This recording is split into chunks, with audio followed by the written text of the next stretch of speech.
All right, welcome to the Stormblade Canteen. I'm Russell. Most people call me Russ. I have my co-host here today. Would you like to introduce yourself? Yeah, my name is Jordan. Some people call me Ghost, and some people call me Naimana. It just depends on where you know me from. All right. Well, this is going to be our first podcast, both of us. We're going through a lot of learning pains here, but we got it going. I thought a good topic to... What was that? You can see that again. Oh, yeah. I mean, it's only been 2 hours plus the 16 hours I had the last 2 weeks trying to get audio virtual cables to work. But yeah, that's all in the past. It's all in the past now. We got it going. Well, let's see what I got on the docket here. I thought it'd be interesting to kind of give people a little bit of a idea of our value into games, how we started with things, just to contrast our ideas and opinions when we start talking. So, first of all, do you remember how you and me met in the first place? Ad hoc party. Yeah. I don't remember if it was Unite or if it was Portable Third, but that was a while ago.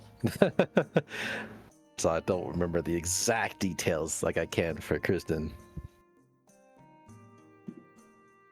Yeah, I could tell you both right now. It was back in the Freedom Unite days, because I remember I just got expelled from high school era where I got into a bunch of fights in school and I got expelled. So I just had an attitude with everyone. And I remember meeting you guys beforehand on Freedom Unite.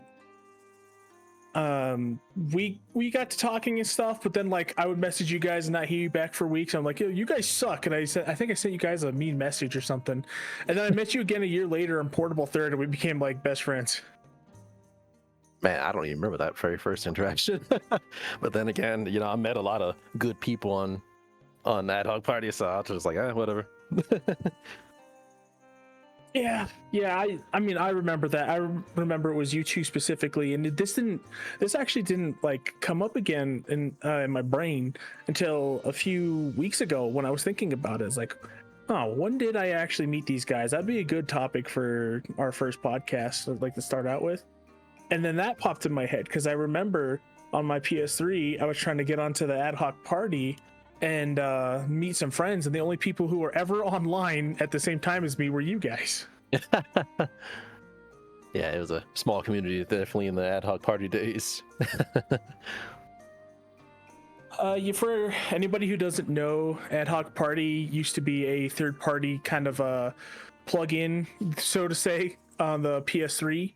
It enabled people to use their PS3 to play their ad hoc games on PSP with people online. It was not the best, but it got the job done. Yeah, because unlike modern devices now, the PSP did not have. I think that some games did have Wi-Fi. I can't remember if the PSP even had a Wi-Fi adapter or not, but I know that for sure the only way to really play multiplayer games was if you were in the same room or same vicinity as someone, kind of like how the DS is with the share player or whatever. So that's why you had to use Ad Hoc Party to get online. It was an incredible concept at the time. But of course now everything has Wi-Fi and online, so there's no need to do that. But still, it was cool. Yeah, now that you mention that, actually, there is Wi-Fi on the PSP because I remember I would use its web browser all the time at school and work and stuff. Yeah, there was.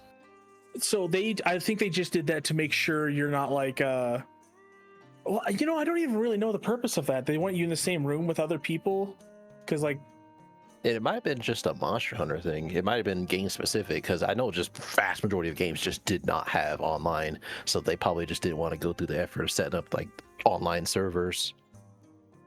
What about God Eater? I don't think God Eater had servers either.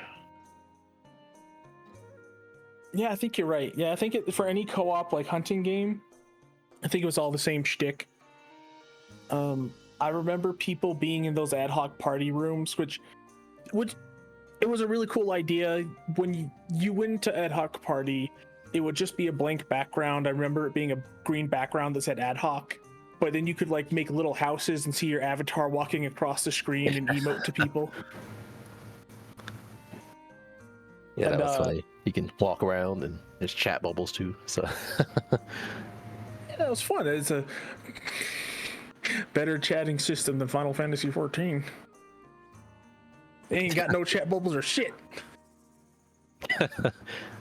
Well, what was the excuse they used? It wouldn't be immersive. It'd be immersive breaking to see all these text boxes everywhere. I don't remember what they said about that. But I remember that was a long time ago. That was like around my born. I remember that was just a bunch of.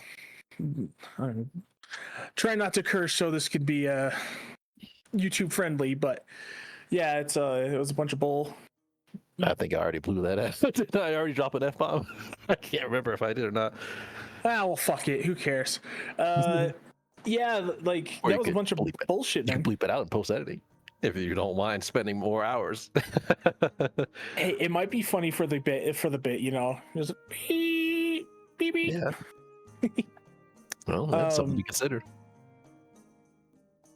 I remember that was a bunch of bullshit because it's like it's the most requested feature, and two, I just think Square Enix is so technically incompetent. They have all the resources at hand. They have people who've been in the industry for 20 plus years. And it's like no matter what game that's made in-house, especially like Business Unit 3, it just seems like there's some kind of like development hurdle or technical difficulties they have to struggle with for years and years and years until they finally figure it out, and then it's like half-baked. You got that right. You know, if we ever, I don't know if you have any 14 related topics on this show, but you know, one thing I would always say I guess I should say I've realized over the years of playing that game is just that like they never truly fix any fundamental problems with the game. They always either throw band-aids at it, like when you look at that housing system, which whew, that's a holy shit. But it's just like either they put band-aids on it or they get rid of it. And it's like none of these are actually fixing the issue.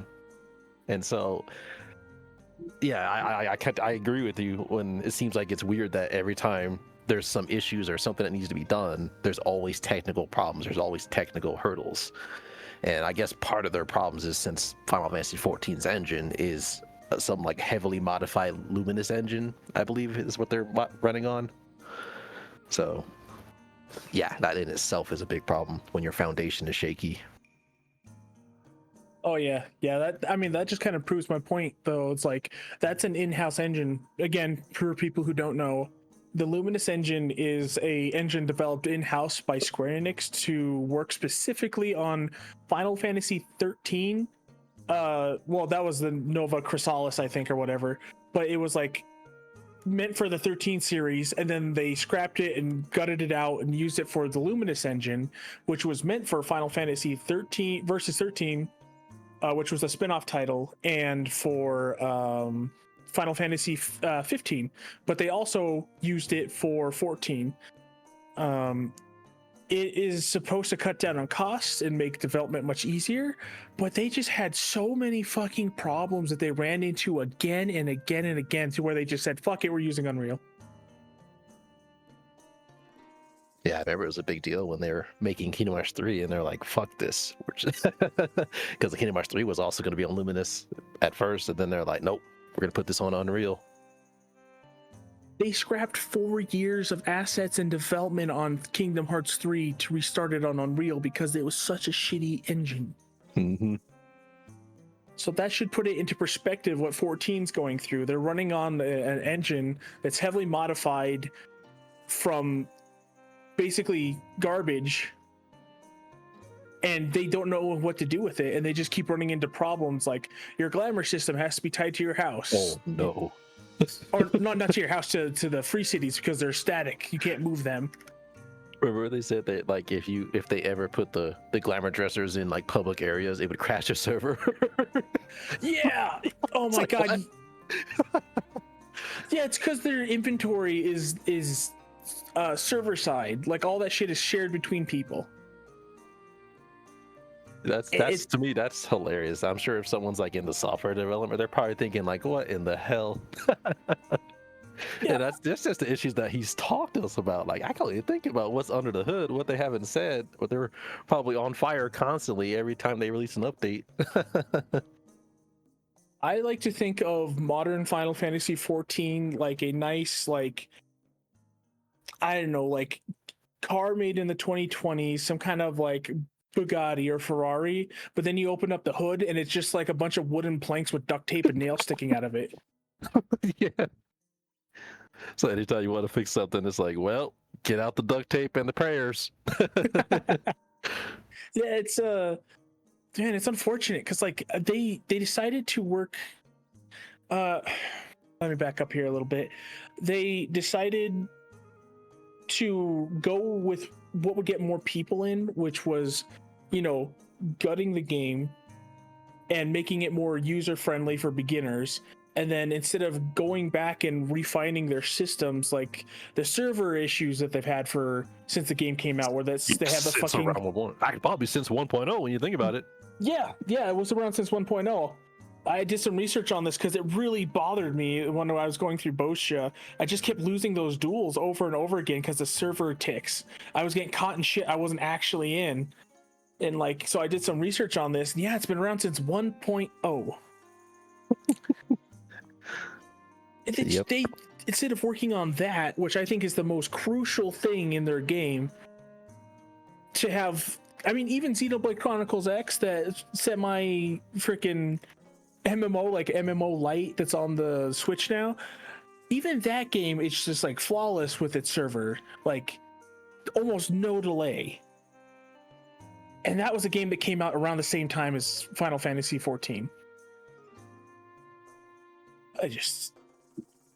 This is turning into a 14 complaints podcast real fast. Yeah, we gotta reel it back a little bit. Maybe just piecemeal the 14 complaints, because if we don't hold ourselves back, it's just gonna be 4 hours of us laying into that game. But anyways, did you want to reel it back to if you wanted to say anything else about how we met? Yeah. I mean, we could go from 14 to 15 and be here for probably like 12 hours. I know, Ken. Oh man, I'm almost tired of talking about 15. You know what? I'm on the same page. Mud to drag through that game through. There's not enough mud in the world to drag that game through. That's what I'm trying to say. I think we dragged it through the mud so much, it's built up so much bullshit that we're just tired of carrying it around. Yeah, exactly. It's just like, I don't want to look for any more mud to throw at that game.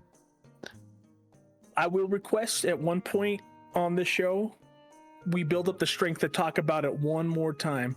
And I want to invite Christian for this as well. Yeah, because she had a rather interesting experience with the game, since seeing as she finished the game and thought it was pretty good, but then over time, you know, she's playing other games, she's like, and her score for that game just drops lower and lower and lower and lower. So, I told her too, I'm like, 7 out of 10, you're gonna regret that. Like, as you play more games, you're gonna realize just how flawed this game really is. You're never gonna want to play it again. Oh man, I remember that. Just the conversations over time. Like, yeah, it wasn't so great. Yeah, actually, it sucks now. Yeah. Okay, let me. Here, sorry, I'm gonna get a drink of water here. Okay. You know, if anything, I can also just edit this in post and put this part after everything we talk about, because we're going to circle around to this kind of conversation again in a moment here, though. Yeah, that's going to happen all the time, getting derailed, but that's part of a podcast, right? Yeah, I think that's what makes it fun. People talking about what they're passionate about and getting lost in it. Okay, so we met in ad hoc party playing Monster Hunter Frontier, Freedom Unite. Thank God it wasn't Frontier, because I want to be a Monster Hunter fan. Likewise.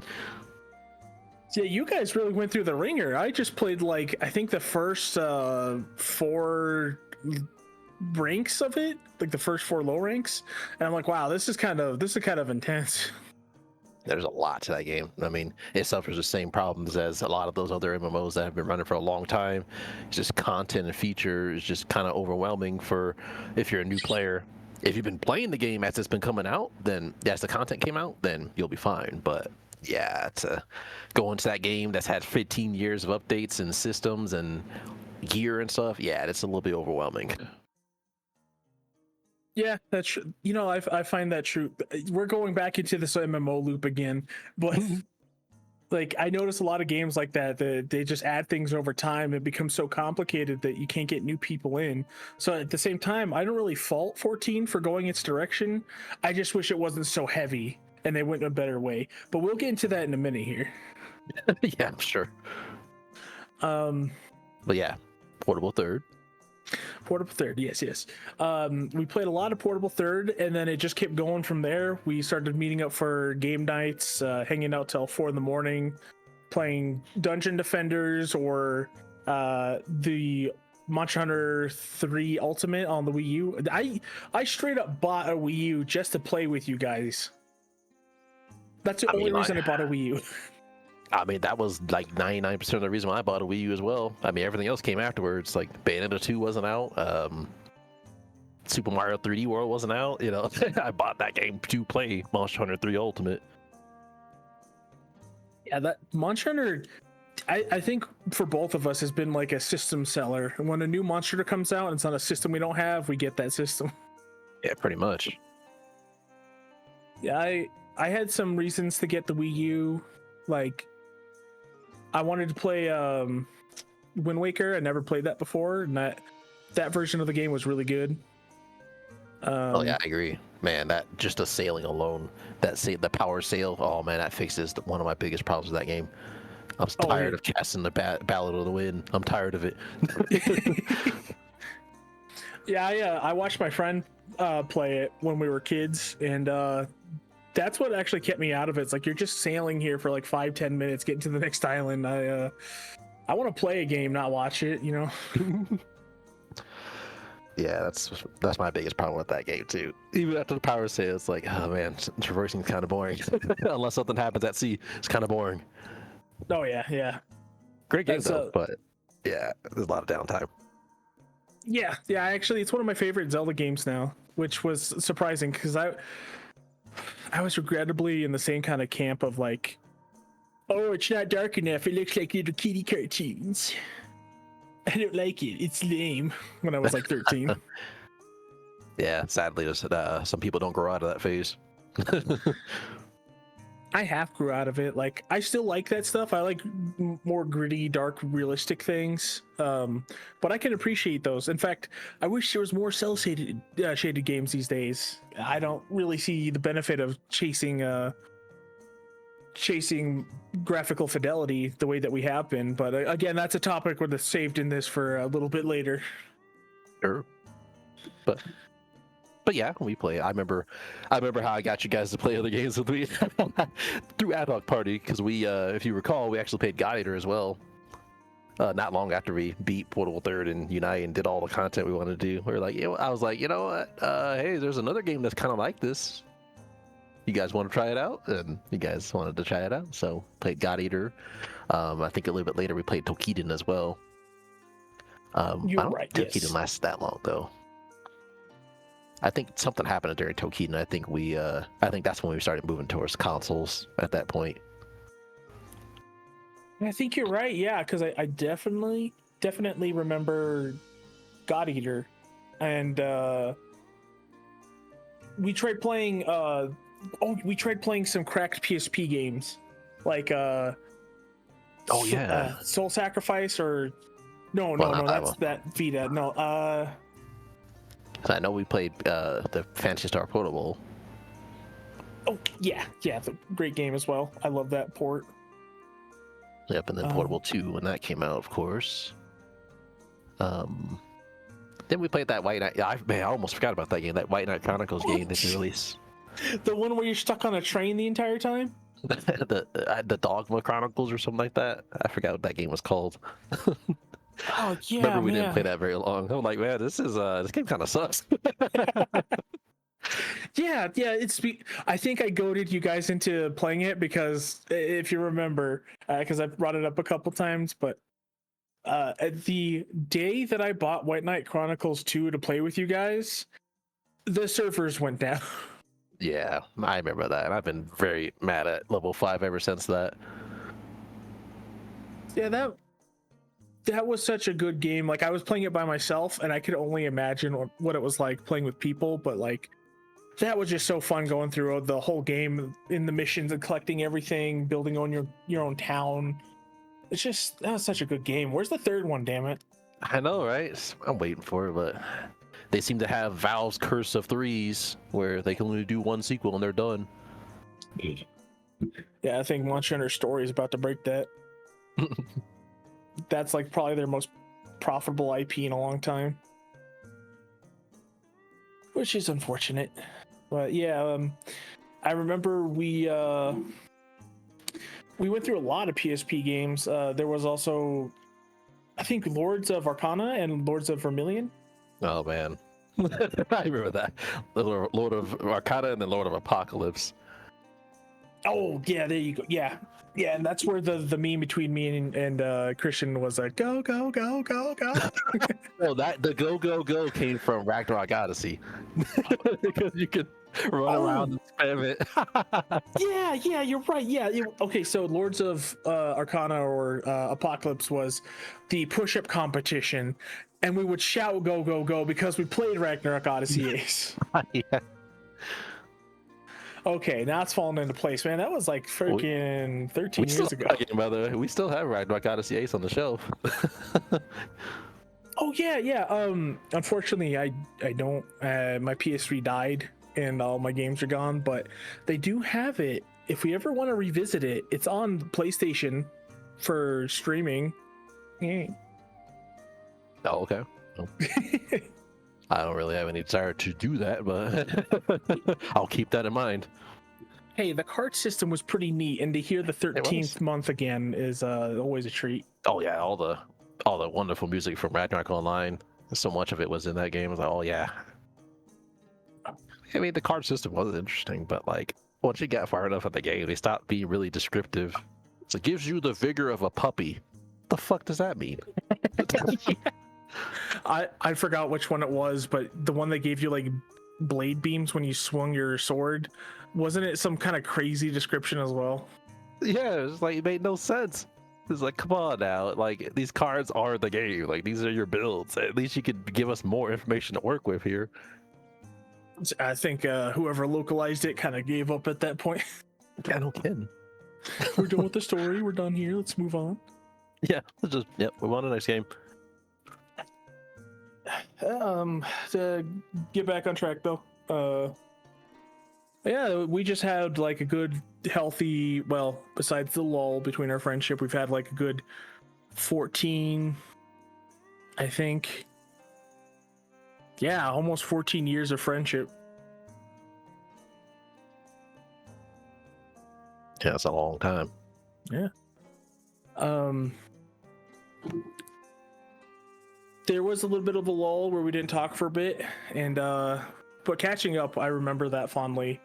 Back in 2020 when the pandemic hit, playing Divinity 2 and stuff, and hanging out with you guys in Monster Hunter again was just awesome. Yeah, I mean, it was cool to catch up with you. I didn't think that was gonna happen, after a few years not talking to someone. It's like, well, but we got through it, right? We got through it. Yeah, it's I still blame myself mostly for that. It was just that headspace I was in with 14, like rank 3 paladin in the world, doing really well. I want to focus on this and be really good at it. I don't know how to tell my friends this. Slowly started drifting away from play times with them and stuff, and then just that's what happened, Yep, I understand. Yeah, because Christian started going through the same thing, and she almost went down the same path. But luckily, you were there right when she was about to make that choice and got her back on the right path here. You guys both on the right path.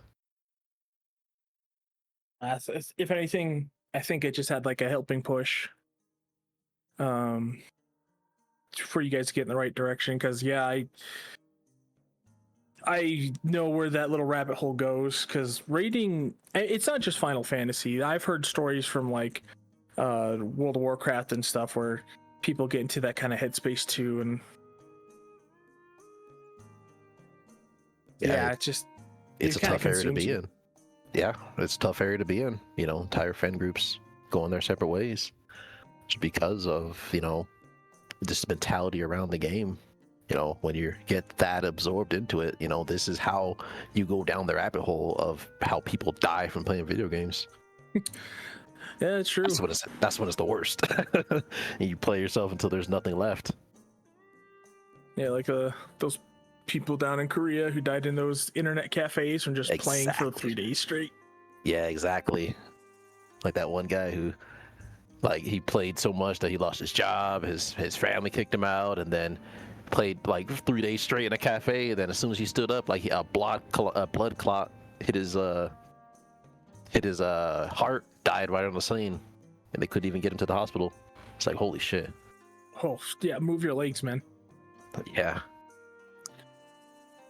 But anyways, you know, it's better times, you know. Yeah, that took a turn there for a second.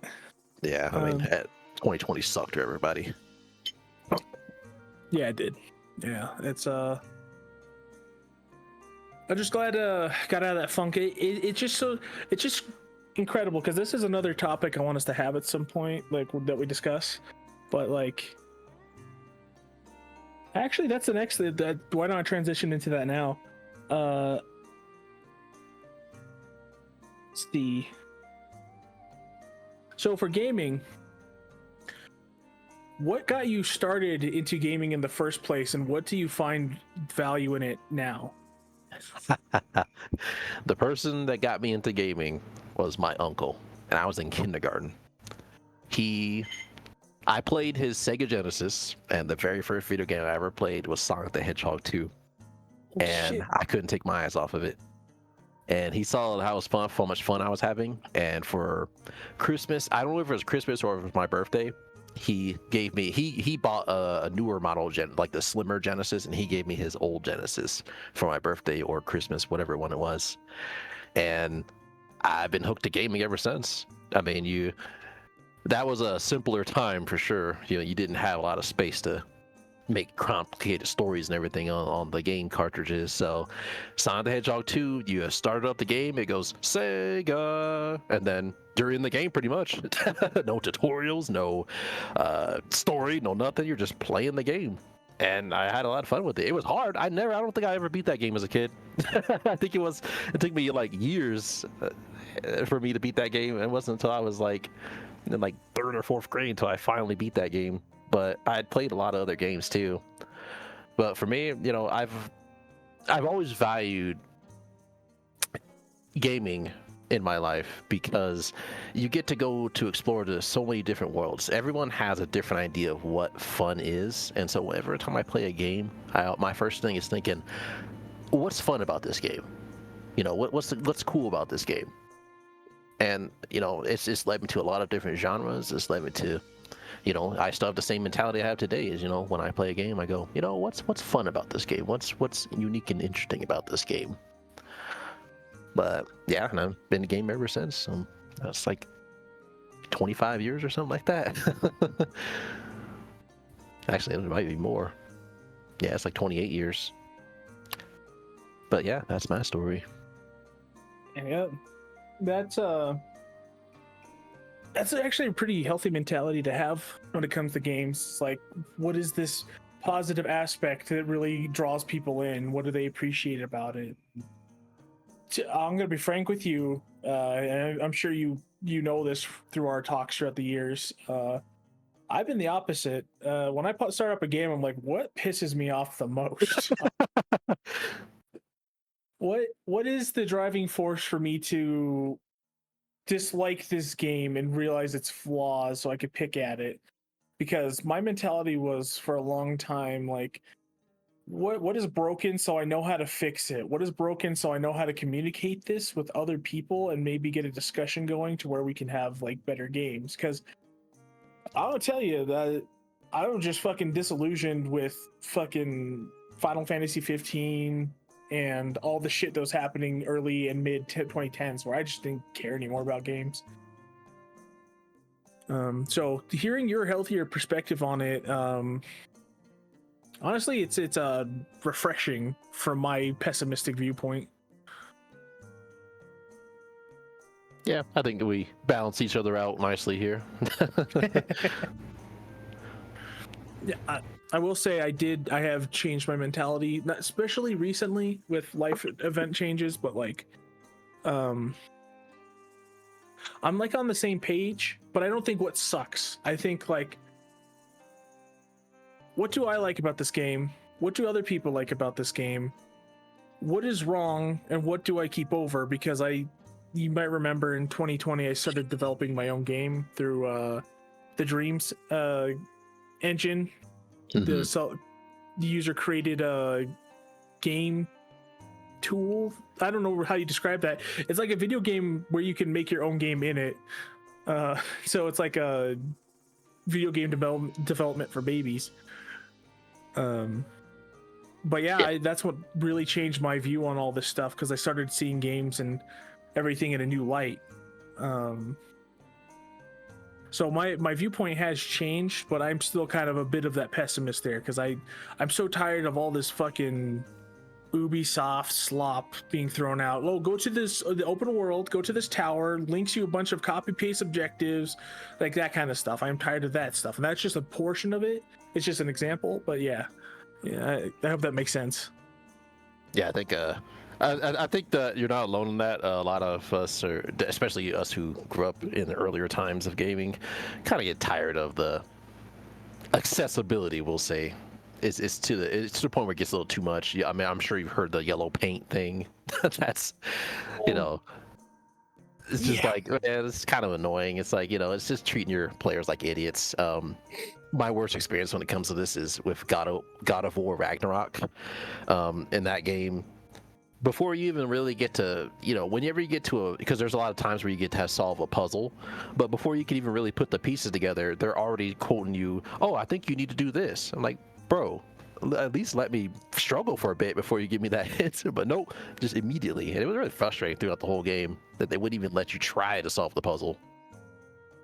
But yeah, so I think you're definitely not alone in some of the decisions that AAA gaming industry has made over the years. It all circles back to 14. So they did the same fucking thing where they just want to get as many people as they want into the ecosystem. That's what it's all about. Got to play to the smallest demographic possible. It's got to be made for everybody. Which, if you make a game for everybody, you're ultimately making a game for nobody. That was my biggest criticism about Final Fantasy VII Rebirth. I think that the remake is like a 7 out of 10 solid game. Rebirth is like a 9. That game is phenomenal. But the one thing that they fuck up is the hand holding with the yellow paint, and like, oh, you can't go over here. You have to keep walking in this direction towards the story. You can't go and explore. That kind of silliness. Mm-hmm.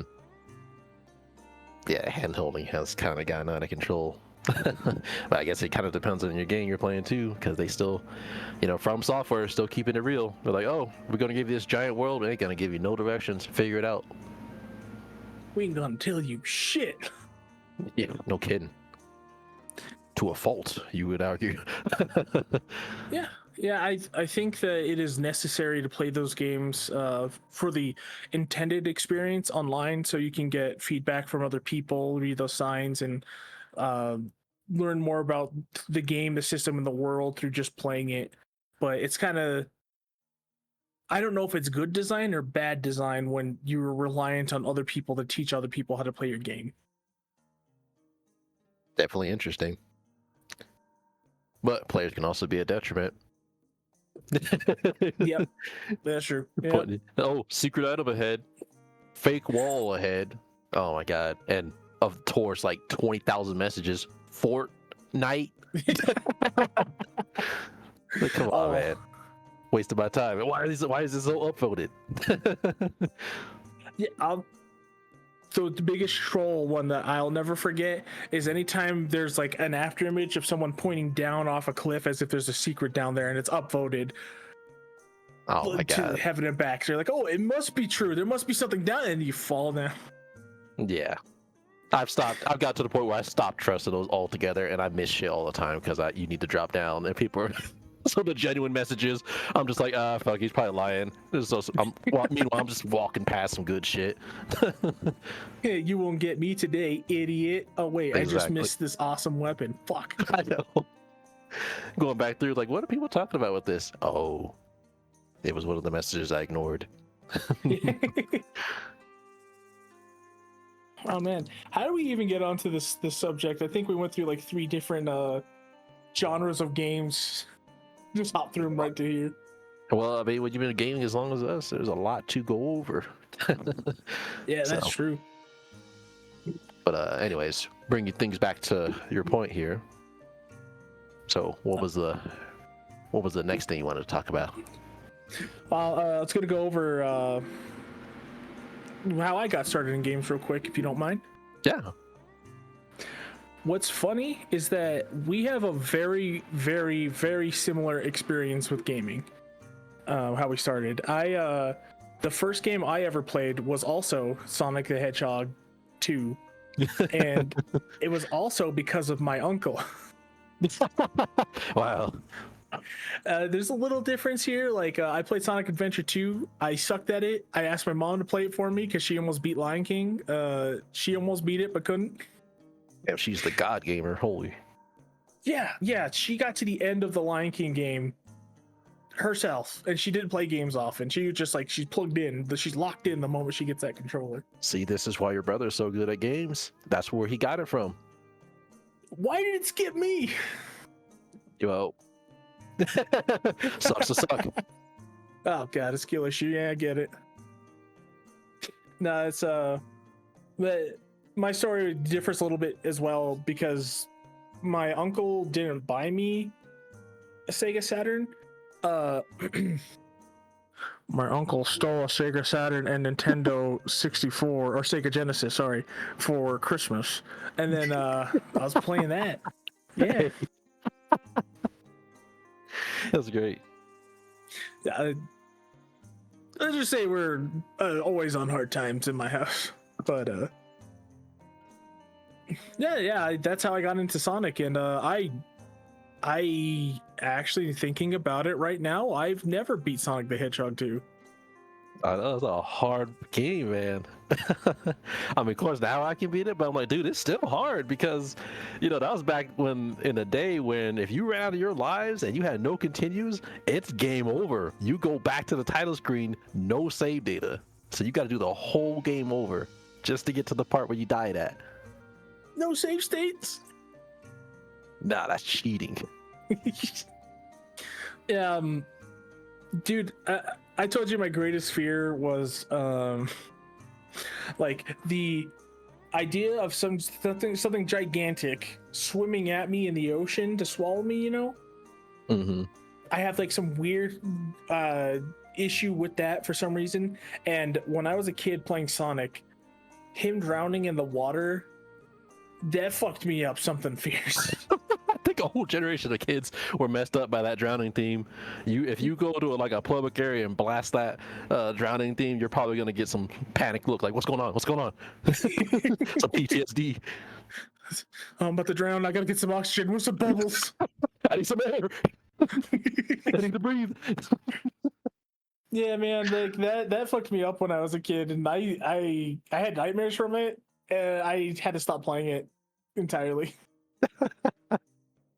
I think it was like everyone's experience with that game. Like, oh, this game. You play the first level, you're like, oh, this game's so easy. All you do is hold right, and then you get the chemical plant zone, and it's like, I keep drowning. I keep holding right, and I keep drowning. How do I make the drowning stop? Why is there water in the factory? I know. I guess it's a chemical plant.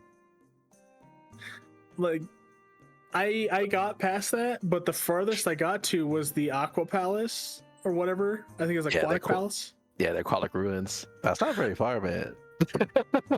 Yeah, that's where I would die because that was just drowning. That was drowning the level. Yeah, they take you from chemical plant to the Aquatic Ruins, a water level to a water level. Yeah, thanks a lot, Sonic Team. Yeah, that's pretty funny. Yeah, once you get past that, though, I don't think there's any more water levels in Sonic 2 after that. wasn't there a lava level? Because I think that's as far as I got. Yeah, so that's actually pretty far in the game. That's Hilltop Zone. I do remember getting to the lava zone. Okay, so yeah, you got farther than you think then. So I got my gaming cred back. Yeah, I mean, it's a hard motherfucking game, so I mean, most people probably quit at either Chemical Plant or Aquatic Ruins. They say, man, I keep drowning. I don't know how. This game sucks. Yeah, it's that's as far as I got. It seriously gave me PTSD for a little bit there. Soon after that, I was I mean, I was in love with games immediately too. Like Sonic was my boy.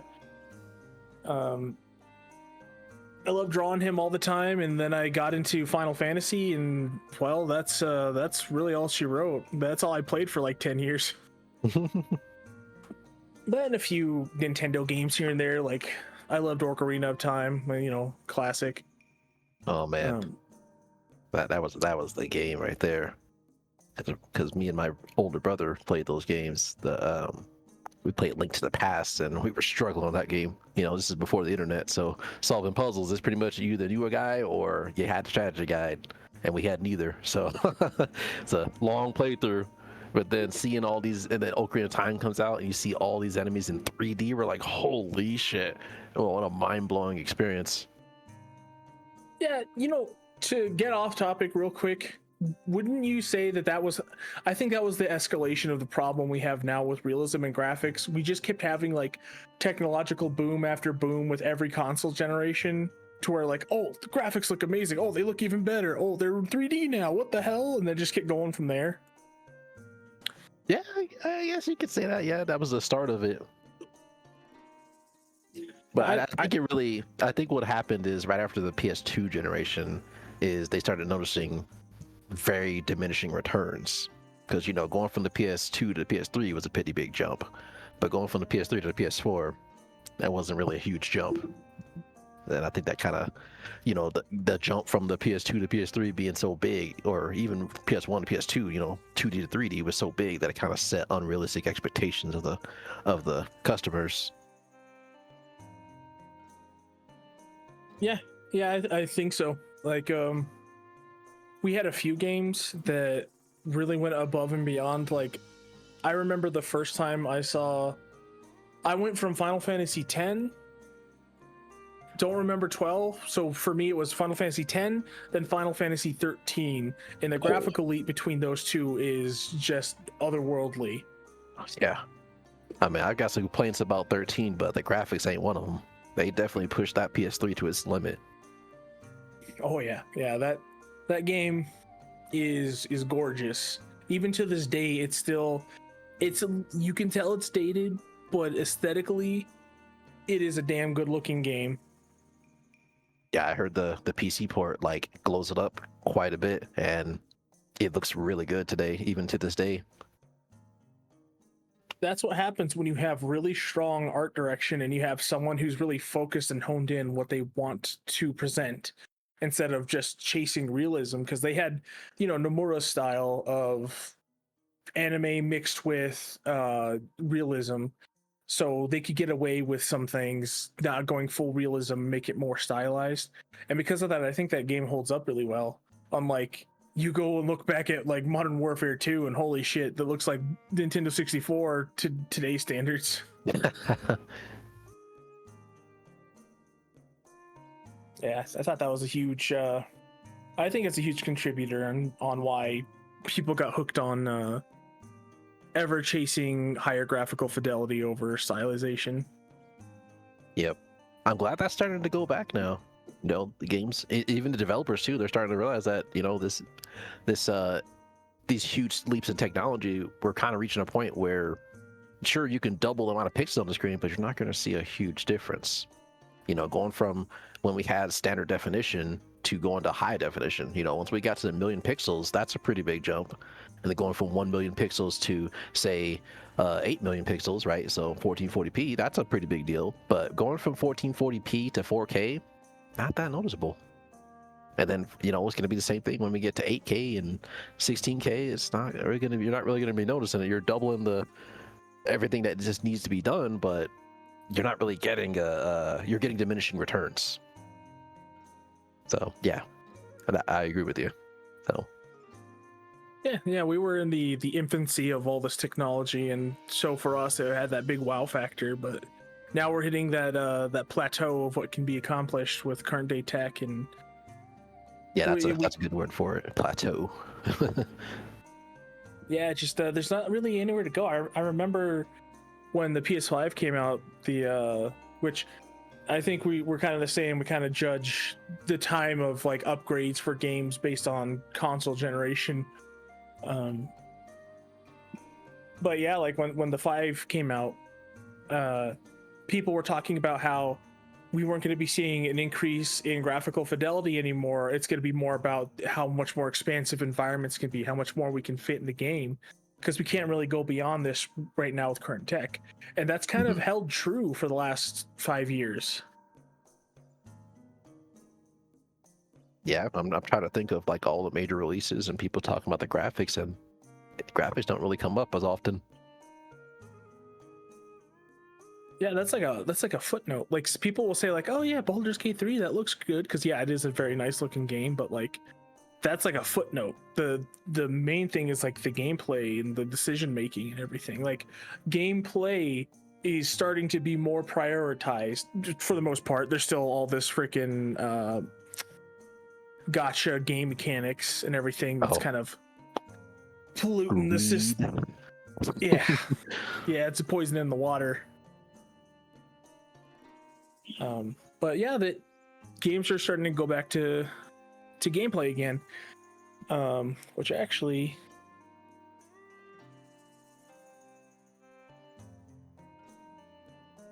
that kind of does transition into the main talking point here. If you wanted to move on. Sure. Monster Hunter Wilds.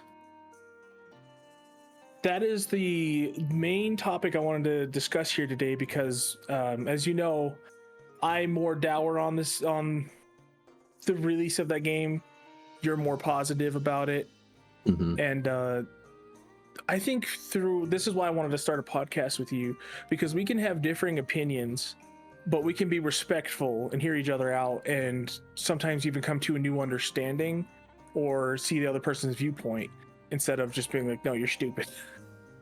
Yeah, unfortunately, a lot of the discussion around this game has turned into a bit of a civil war. If you look at any kind of video talking about the game, you'll start seeing old fans chime in, new fans chime in, new fans versus new fans, old fans versus new fans. Yeah, it's a mess out there. I know, like I see the division where like obviously it was clear between World and the old games because that was such a dramatic shift from what we've had before that. But then there's even like a division between World and Rise and Sunbreak, and then there's a division between those games and Wilds, and then Wilds and World, and then Wilds and the old gen. Yeah.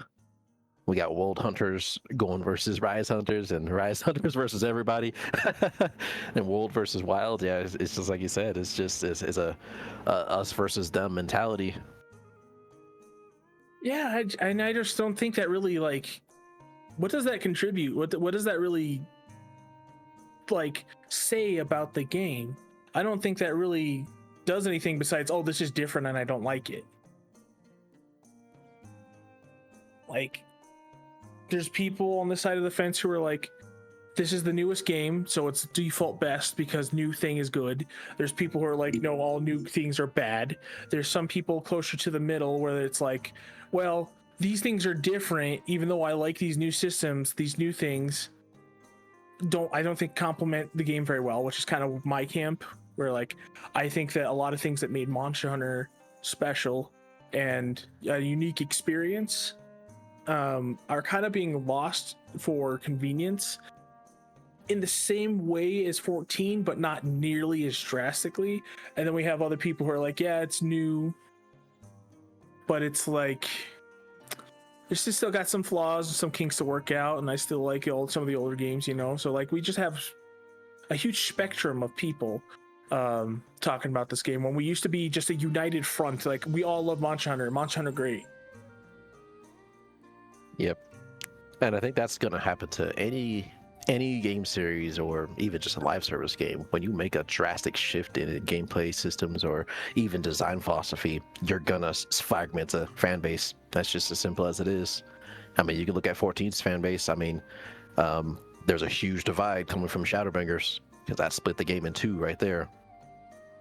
And it's the same thing there. You know, a lot of the, you know, discussion of around that game is like, oh, I like the newest expansion, I like the new direction they went in, but I also wasn't there for the older games. And then, you know, you got older people are like, well, we don't really have anywhere to go because this game completely changed its direction.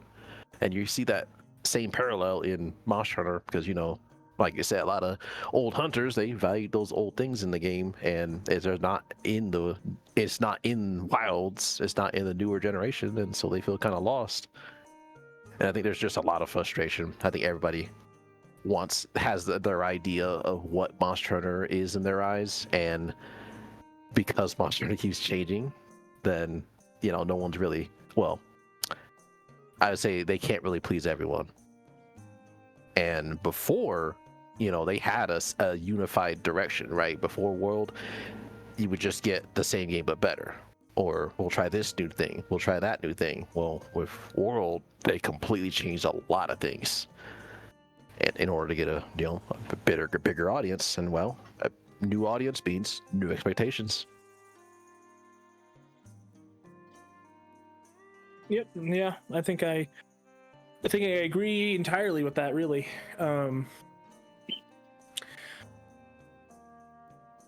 I'm a person who I kind of skipped this over when we were talking about like what we find value in games. I'm someone who views video games as an art form, because if you think about it, everything humans have ever accumulated through knowledge over the years, everything we've ever achieved in almost every field of life and science and art, all culminates together into video games. We have obviously the technology. We have art like the art of filmmaking. We have the art of music. We have the art of architecture. All these things, they all come together to make these games. So like, I view games more as an art form and experience, but I still do view them as entertainment. They're supposed to entertain us. And even if it's a really pretty game, even if it has a wonderful story, if it's boring to play, I ain't gonna play it. Because that's the whole beautiful thing about video games, is that they're interactive forms of art, an interactive medium where you can engage yourself in the world, in the setting, in the creation that somebody made. And so that circles around back to Monster Hunter. Monster Hunter to me was a very unique experience where it wasn't, I mean, it was the gameplay, because back in the day, Monster Hunter Combat, the original games, they're dog shit now. They're fucking awful, and I'll never go back to those games. But they were good combat systems back then. There was nothing out there like it. And the experience that it offered you between the cooperative play, between the environment and world detail, the background storytelling, what you make of the story, or the stories you can make with your character, like things like that. Those are things I loved about Monster Hunter. And even the slow and more tedious aspects of the game, some of them, paintballing, can go fuck off and never come back. but like some of these aspects I really liked because it got you more engaged in the world. It gave you more build up to fighting these monsters. And I do think that was kind of left behind in this newer game. As much as I do love Wilds, I think it kind of loses some aspects that I personally really valued about the older games. Right. I think this is exactly what I was coming down to, where everyone has kind of formed their own what they like the most about Monster Hunter, what makes Monster Hunter in their eyes. And for me, I'm not gonna lie, I was not getting as a full experience as you were back in those games, because a lot of those old systems, they really did annoy me to the point where I'm just like, man, like the paintball that you mentioned, oh man, like running around trying to find Rathalos, and he keeps switching areas because he's a flyer, and running around for 10 minutes to fight him, and then, oh, your paintball wore off, and run around for 10 more minutes. It's just like, oh my god. Just tell me where he is already. And then you play these newer games, it's like, oh, they just tell you where he is. Great. So, you know, for me, I found the combat and the crafting to be the things that keep me around with Monster Hunter. So it's not that many aspects you really need to get really a good Monster Hunter game, in my opinion. The combat is really good. You know, it was clunky back then, and it's a lot better now. You can definitely tell they've had a lot of years to refine things, and so the game is, you know, has never been more fun when it comes to combat. But also the crafting, and like you were saying about how games being an art. Nobody does armors and weapons like Monster Hunter does, and that's why I was really disappointed with World's design when they're like, oh, we're gonna make things more realistic, so we're just gonna put like an iron katana and just slap some feathers on it, and now it's Puke's sword. Oh, and then, oh, we'll take the same sword and put some Nargacuga little spikes on it. Oh, now it's a Nargacuga sword. It's like, well, for me, the most fun part of Monster Hunter is fighting a new monster and then running back to the armor smith or the blacksmith to find out, oh man, what can I make? You know, this is one of those games where like every single skill does something, like some tangible value in the world. It's not just a lazy, 2% more attack or a -5% cooldown or whatever. No, it's actually like, oh, this will increase your dodge timing. This will, you can fire one more shot in your gun. You know, this will reduce your reload speed. You know, that's really cool. And it's hard to find games like that have such an intricate gear and armor system and interesting looking armor and designs. Like, even, you know, any other action game that you can play multiplayer, they don't really have that great of armor designs, especially when it comes to like Diablo type games. A lot of the armor designs they're not that great. They're very basic in the worst cases, and yeah. But you know, for the newer games, for me, it didn't really bother me that there was a lot of things missing. I did notice there were some things missing. You know, obviously the hunting aspect, I know a lot of people are missing that. But for me, it really just needed to nail the combat and nail the crafting. And that's all it needed to do for me. Okay, all right. Do you have any thoughts on the because we'll get to the story in a minute. That's just a big steaming pile we'll get into, but any thoughts on the difficulty and how it progressed from low rank to high rank and where we are right now as of, well, the last patch you and me played where they re-released Zoashia, I think? Yeah, I think that's the name, Zoashia. Yeah, the final boss of the base story re-released in high rank. That's as far as we got. So what do you think about the difficulty curve from yeah. So I see. Yeah, difficulty is definitely one of the hot topics on this game. Mm-hmm. For me, the difficulty is kind of weird because low rank is way too easy. I think everyone's agreed on that. Low rank's a little bit too easy, but I'm also someone who's been playing this game for a long ass time. So it should be feel too easy because I know everything. I know the fundamentals.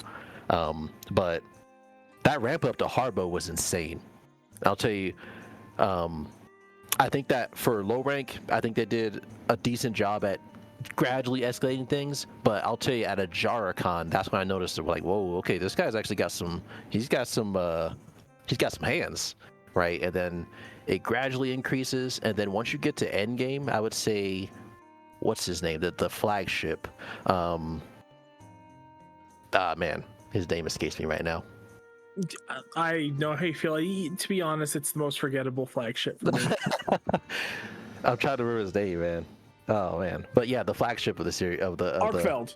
Arkfeld, yeah, that's it. That bitch was everywhere. But yeah, once you get to Arkfeld, I'm like, dude, this game is hard as fuck. And then that tempered Gore Magala, dude, that tempered Gore Magala, we were failing. We were veteran hunters. We were failing that quest over and over and over again. I'm like, dude, what the hell? What a huge difficulty spike. And then that tempered Mizu, I've played that with randoms. They're one-shotting randoms. And that's really where, because I played a good amount with the randoms too, to kind of see how normal players are playing the game, and they're getting absolutely decimated by any of these end game, like Gore Magala, tempered Gore. They're getting decimated. Like, it's hard to complete a quest with randoms. And so I'm just, for me, the difficulty, I do think it starts off too easy. Even for newcomers, I think it does start off a little too easy, but the end of it is way too hard. Okay. Yeah, I see your viewpoint here. At least I believe so. And let me see if I can articulate my side of things here and see if we can come to an impasse here. But I honestly think that the entire game is too easy. Like, obviously low rank, it's just you can like breathe on monsters and they will die. Mm-hmm. But then you get to high rank, and I don't know if it's because I was over prepared. I mean, I do play a lot of Monster Hunter, and unlike everybody else in our group, at least in our immediate friend group, I played all of World by myself or carrying my old roommate Zach. I played a fuck ton of World. I think I have 2 or maybe 2.5 thousand hours in that game, and that was all solo. So it's really hard for me to gauge the actual difficulty of the game. But I also think it comes down to, like, it's kind of the issue that they had with Rise and Sunbreak, where they gave you so many tools to handle monsters, so many skills, that their design philosophy later was, well, let's make them super fast, which I think from what you described to me in Frontier, it's a similar issue where they just make them, all the monsters, fucking insane to match the player tools and skill. Mm-hmm. And my biggest problem with the difficulty, you know what? Let me rephrase this, recontextualize this. It's not really so much the difficulty, because like I spent all this time by myself, so it's really hard for me to tell if it's really like a skill thing, because I think you guys are way better at this game than I am. I'm too risky. I just go for glass cannon builds, and sometimes it works and I tear through monsters, but then I cart a lot. So I'm not really good at the game. But the difficulty issue I have is that I feel like they forgot the essence of Monster Hunter, of what it presented before, and how those implementation of old systems that they kept over that don't really have a place in this new one, they were really the difficulty gauge in the past. Because old monsters are really slow. Like, playing Wilds and then going back to Generations, even, like, monsters are really slow. They don't move a whole lot. They usually just turn their body or charge at you or shoot some kind of air attack at you. They're slow. They hit hard, but they're slow. And that's how the Hunter was too. And I don't think the difficulty was fighting them. The difficulty was, how are these systems you're using to prepare and find these monsters, or what you do in combat? What are your decisions, which I felt had a lot more weight? What do these add to the fight? What do these change about the fight? What does this... how does this weigh your decision making? And that's the problem I have with Wilds, is that I do think it is too easy, even in high rank, but I can't really say anything. Personally, for me, it's too easy. But fundamentally, I think that the game has a lot of these systems like sharpening and all this stuff that used to be a determining factor. Do you sharpen here? Are you going to have a damage loss? Are you going to risk getting damage or whatever? That's all taken out, because not only does sharpening, like, you have infinite whetstones from World, but you have the ability to sharpen, and every stroke brings up your sharpness now. So like, if I have a greatsword, if I go down a peg in sharpness, I just flick it once. I don't even have to do the full 3 or 4 thrust animation. I'm done. That's all I need. And I can even get on my secret and then run around the boss and keep sharpening. So like, old systems like that are still in place, that were a difficulty balancer and decision making, what's the word I'm looking for here?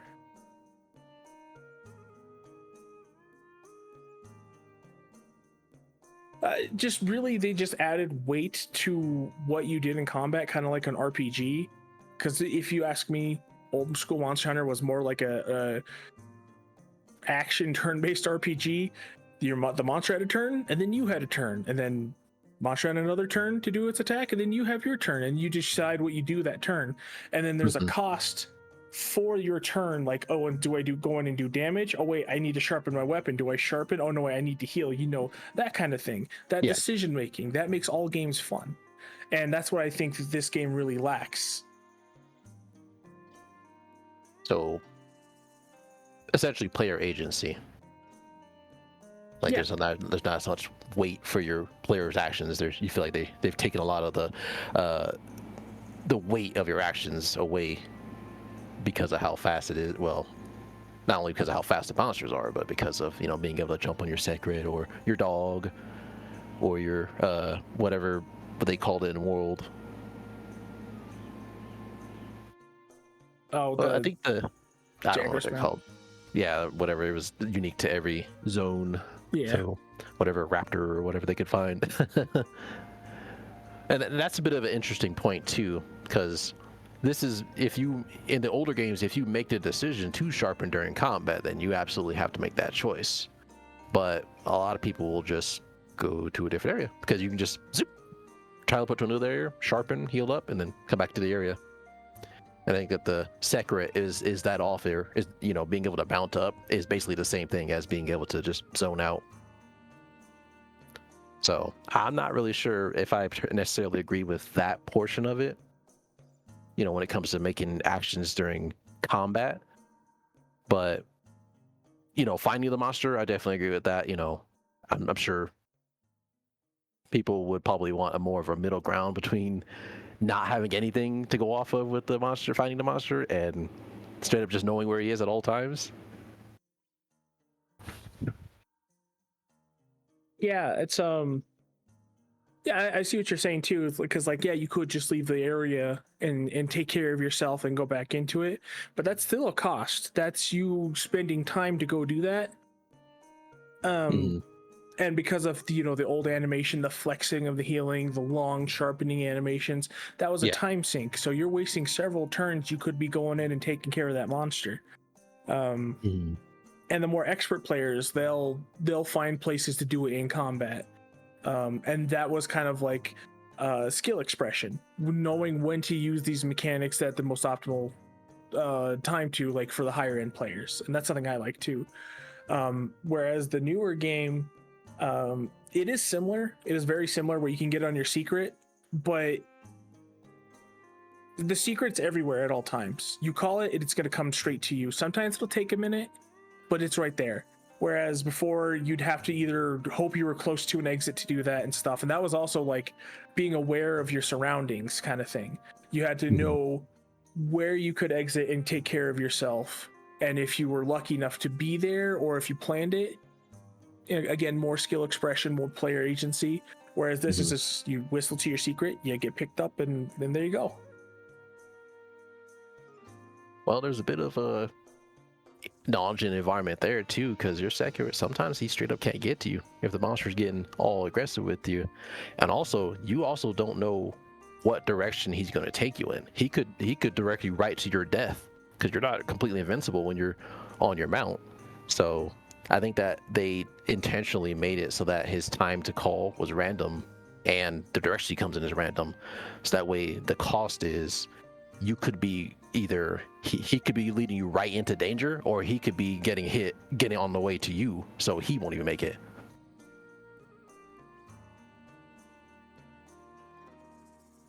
I don't think you're wrong, but I'm actually really struggling to remember a point where I had to do that. And that might be another issue of like where I find the game too easy, because I didn't have much issue until later in the game. I think I died maybe like 20 times through the 100 hours I played of that game. Mm-hmm. So that could just be very central to me. So it's hard for me to really gauge that, but I don't think you're wrong. I do see some inconsistencies with the secret. At least that's why I think they did that, was to give you that cost. So I think someone is on the developer team is looking at this. They're like, you know what, we can't really just have them just free, get out of jail free card. We got to have some kind of cost to that. And I think that as the the game gets in the G rank and all the monsters get faster, I think that the secret being unreliable is going to start to become more of an issue, or more of a cost rather. Yeah, maybe. I mean, that's really like the really should follow everything we say from now on. Like, we haven't gotten to the master, or for us old head G rank section of the game yet. That expansion hasn't been released. Yeah, so, I'm still gonna call it G rank. Yeah, it's been G rank for how many years now? Even in Frontier, it's been G rank for like more than a decade. So it's G rank to us. Yeah, old school players, we are real G's. Uh-huh.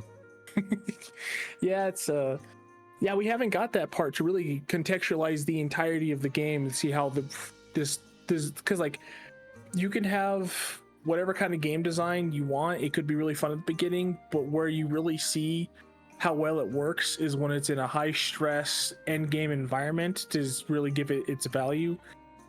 For an example, to really understand what I'm trying to communicate here, Kingdom Hearts 2, which is something you'll hear me frequent in this podcast. It's like my favorite game. Which I know you knew this. This is for the viewers. That game is pretty easy as you go through it normally, if you're on a normal difficulty or even critical mode with level ups. But once you get into the end game where they really challenge those systems they put into place with the organization fights, almost on any difficulty, or if you do the stupid, insane thing I'm doing and doing a level 1 playthrough in critical mode, that's where you really see like the game, how it was structured, why it is the way it is, and if these systems really work.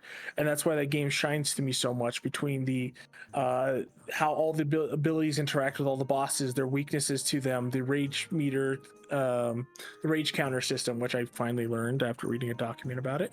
But like, that really showed me how well designed that game is. And I don't think without like a really like a real testing ground, we can really evaluate what their decision making was with this stuff. Because I feel right now, personally, it is going too far into the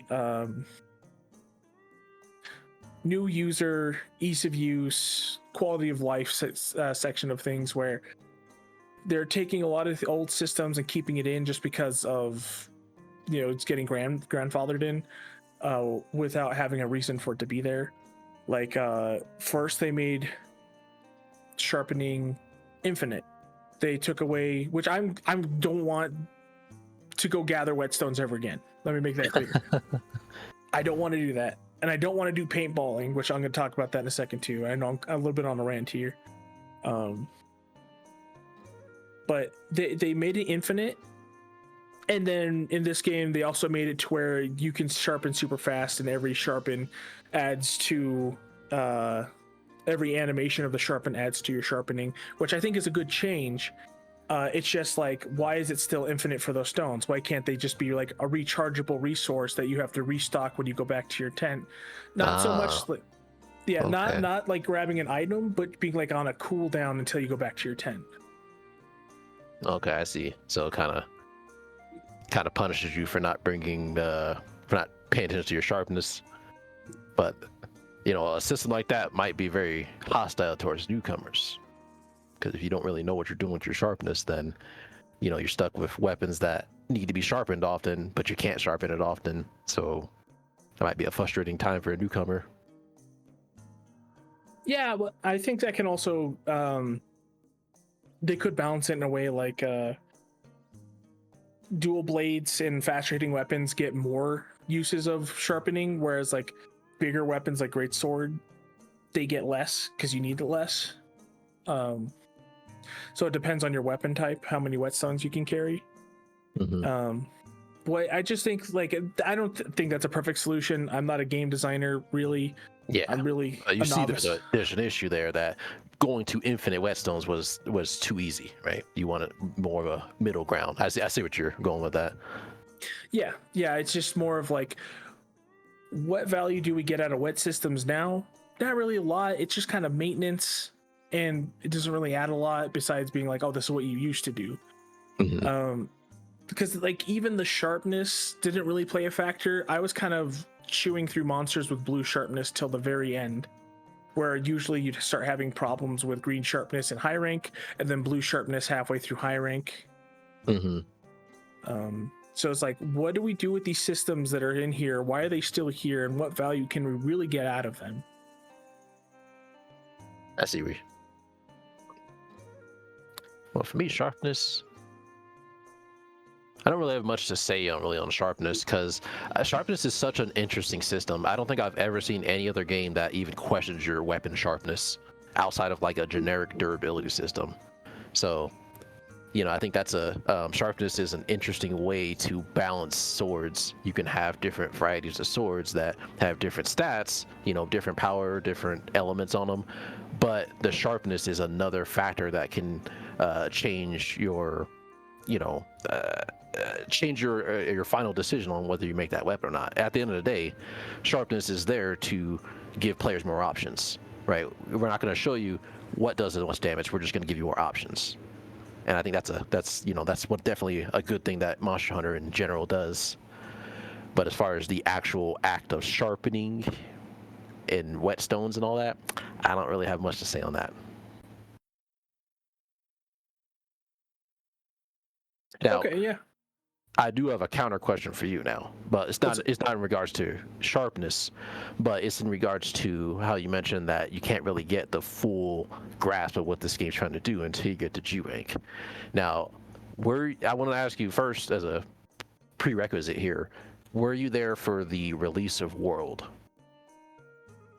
Oh yeah, from the very beginning, got it pre-ordered, everything. So if you compare the end game of World to the end game of Wilds, do you think that Wilds is still easier in that regard?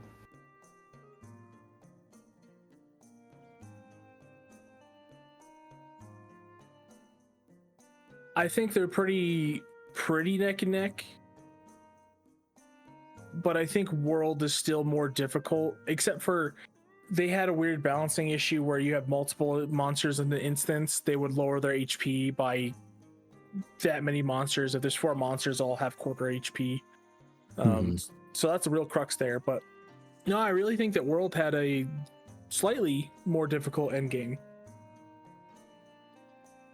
And the reason I ask that is because, you know, when a lot of people talk about the difficulty of this game, they're kind of almost in bad faith. They compare Iceborne to Wilds, or they compare Sunbreak to Wilds, and it's like, well, we don't know what G rank looks like in Wilds, so it's really hard to make a comparison and say the game is too easy because, well, there's no G rank. I mean, historically, whenever of course we didn't get Monster Hunter 4, you know, but you look at like Monster Hunter Tri, you know, Monster Hunter Tri's end game was Devil Joe and Elatrion. So yeah, but you look at 4's end game, well, I don't know what 4's end game was because we never got 4. But I'm trying to think of, like, you know, what was available for high rank in 4, and I can't really think of anything that was like, when I think about Monster Hunter 4's difficulty, the hard part is G rank. The hard part is dealing with the apex system and the the actual hyper monsters, not the hyper monsters, that's generations, but the apex monsters and the frenzied monsters, right? Those ones were the big tickets. But those monsters, at least I'm pretty sure, I know the apex ones didn't exist in G rank, but I don't really know how many frenzy monsters were even available for endgame in Monster Hunter 4. And we did get generations, and endgame for generations was all those deviant monsters. And I think it's pretty equivalent, honestly. Thinking about generations on launch compared to wilds on launch, and what I would imagine 4s on launch, I think they're pretty equal.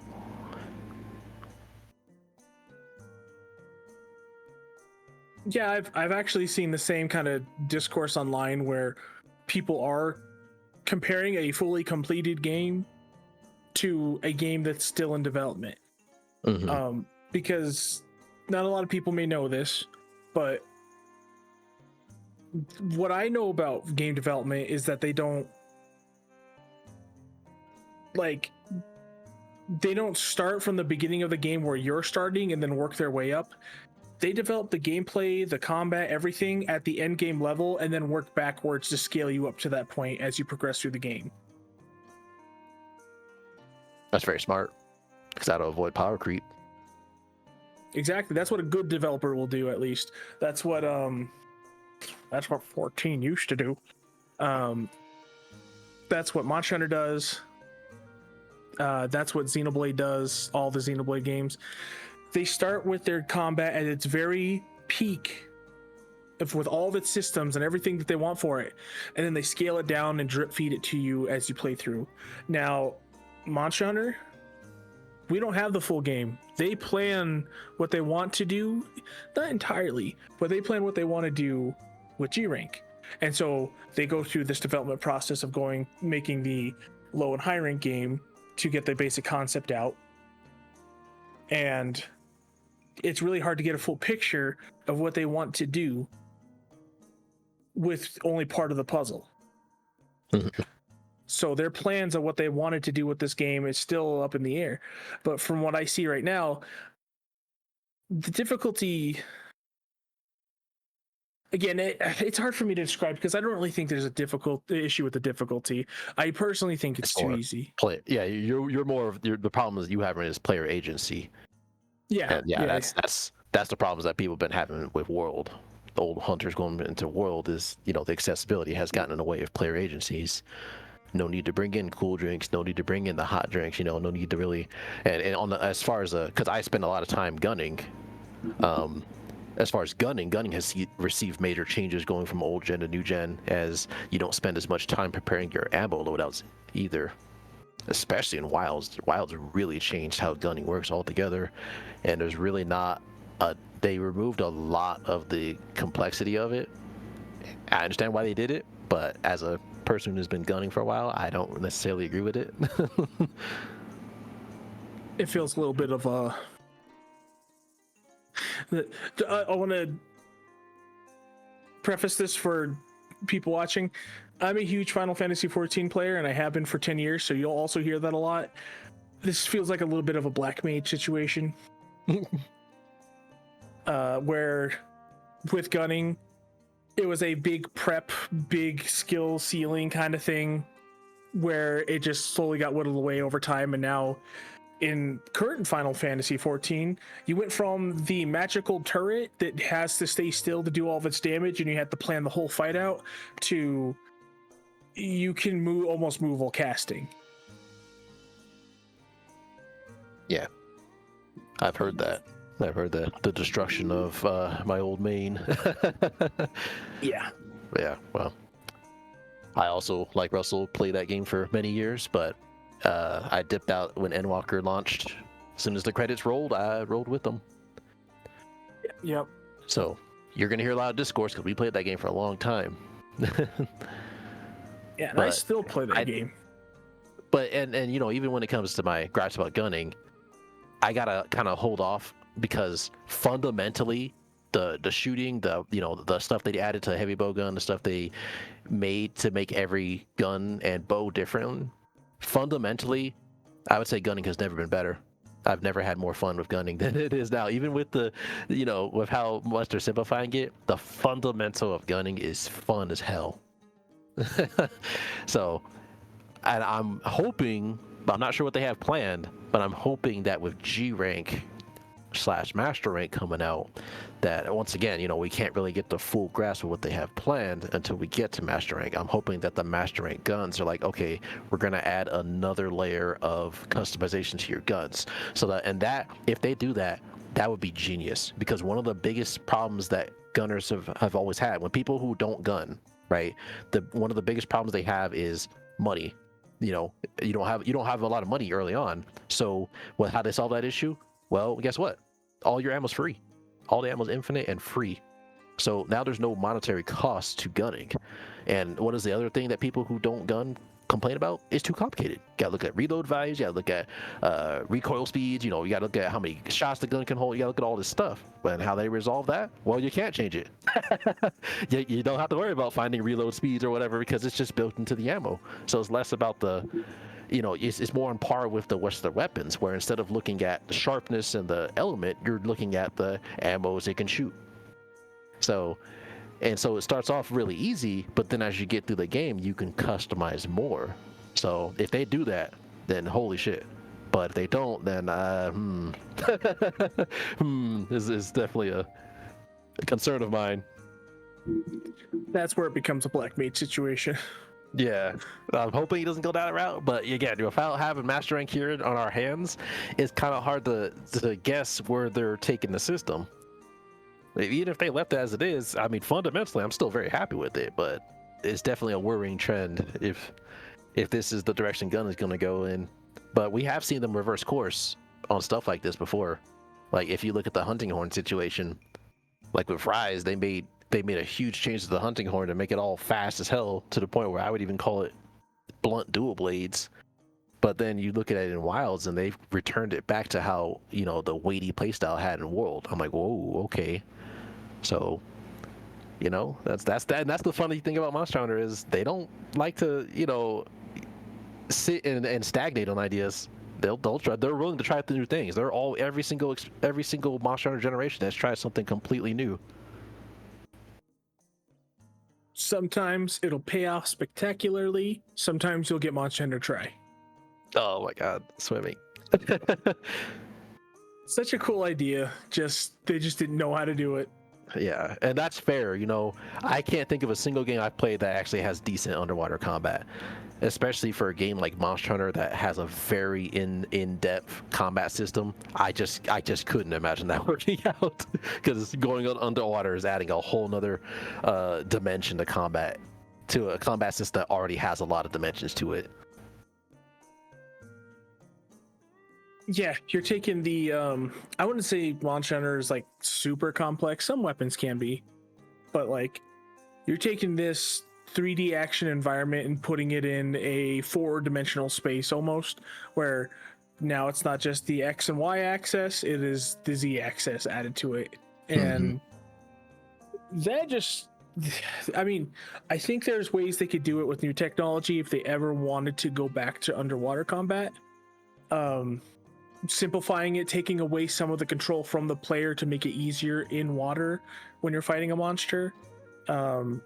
Like auto lowering or raising your level depending on the situation or something like that, but okay, I see what you're saying.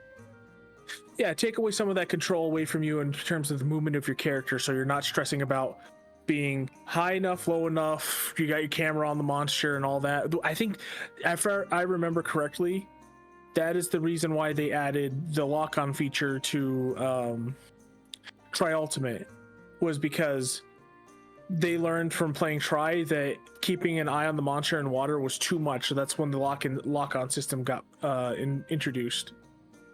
Yeah, I believe you're right on that one. And it's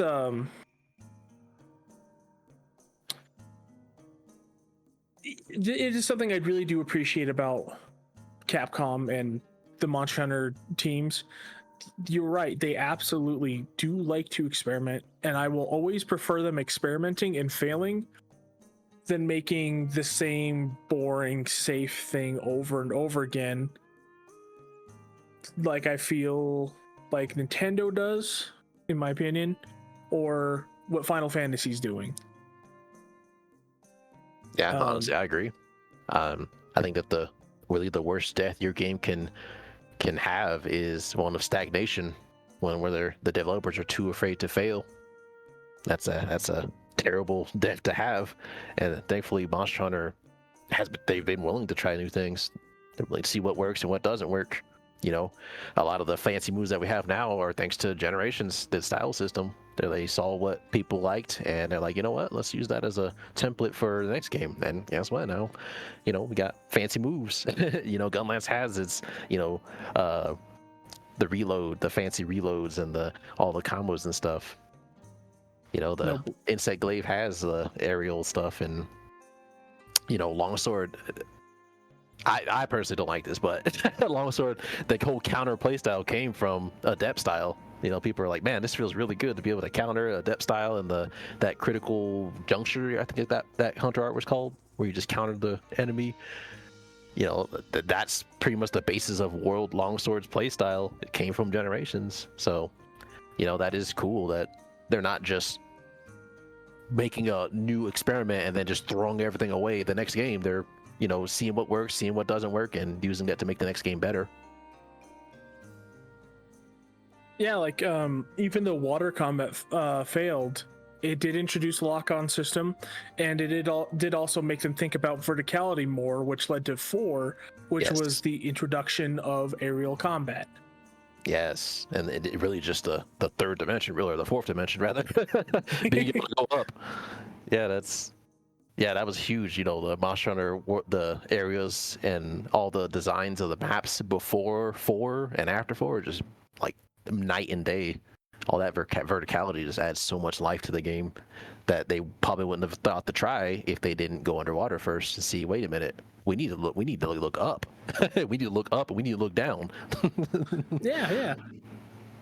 That's just progress. That is doing something new over and over again, taking what works, and in some cases taking the things that didn't work and reworking them until you have, well, what we have now. Which, to be clear, I think Monster Hunter Wilds is a fantastic game. I think its combat is easily the best in the series. There are just aspects of it that I feel undermines. Like, my favorite playstyle for Greatsword is dead. It's never coming back. I try to bring it back every game. It just does not happen. I love the hit and run style of Greatsword. Now, that's partially on me because I'm not adapting and learning and doing learning a new style of the weapon. But I really fucking hate True Charge Slash unless you can hit it. I like planning the encounter and learning the monster so well to where, like, I gotta maybe stream World Fatalis for you. I could solo Fatalis with a Greatsword, not speedrun it, but I could solo him with Greatsword, and it looks so fucking cool when you go in and you slam him in the face and he reels back and his horn breaks off, and that was from a well-timed Greatsword level 3 charge. I love that style. And stuff like that, I feel like things like that are missing in this game. They're trying new things, kind of like I think how you feel about Longsword, where you may not like how countery it has become. It has a billion counters and a billion ways to get gauge now. It's just some of those things, like, it's a little too easy for these things. Just, again, not as much agency. I'm in the middle of the road. I don't want to go back to what we had. I always have fond memories of these old games, but I don't want to go back to that old gameplay system. But I also don't want to make the game so easy it starts becoming a generic action game, which I feel is getting to that point. But we don't have the full puzzle set to piece together to see why they made these changes. And we'll see that in G Rank. Well, I think that'll really test the system, and they'll show everything they had planned out, and whether it's good or bad, we'll have a better understanding of what they're doing. And then at that point, if it's bad, all I can hope for is that the next game they learn from that, like they always do, and they make an even better game. Yeah, and I think that the history of this game has shown that they are willing to do that. That if the players are like, "No, this shit sucks," then the next game we can expect to see some improvements. That's really it's really been rewarding being a Monster Hunter fan this whole time, because the company learns their lessons, which is much more than you can say than other franchises out there. Like, they just don't care. They're just there for the money. Quick counterpoint. They didn't learn shit about the story, and they didn't learn shit about playing with your friends through the story. Yeah, let's talk about that. Yeah, that's the one aspect I think that they fail is the story for Monster Hunter. Let me tell you, I love this game. I really do. Now, I still think Monster Hunter Rise is still my favorite, but oh my god, that story is without a doubt, out of all the stories I've played in Monster Hunter, even Frontiers, this is the worst one. It is.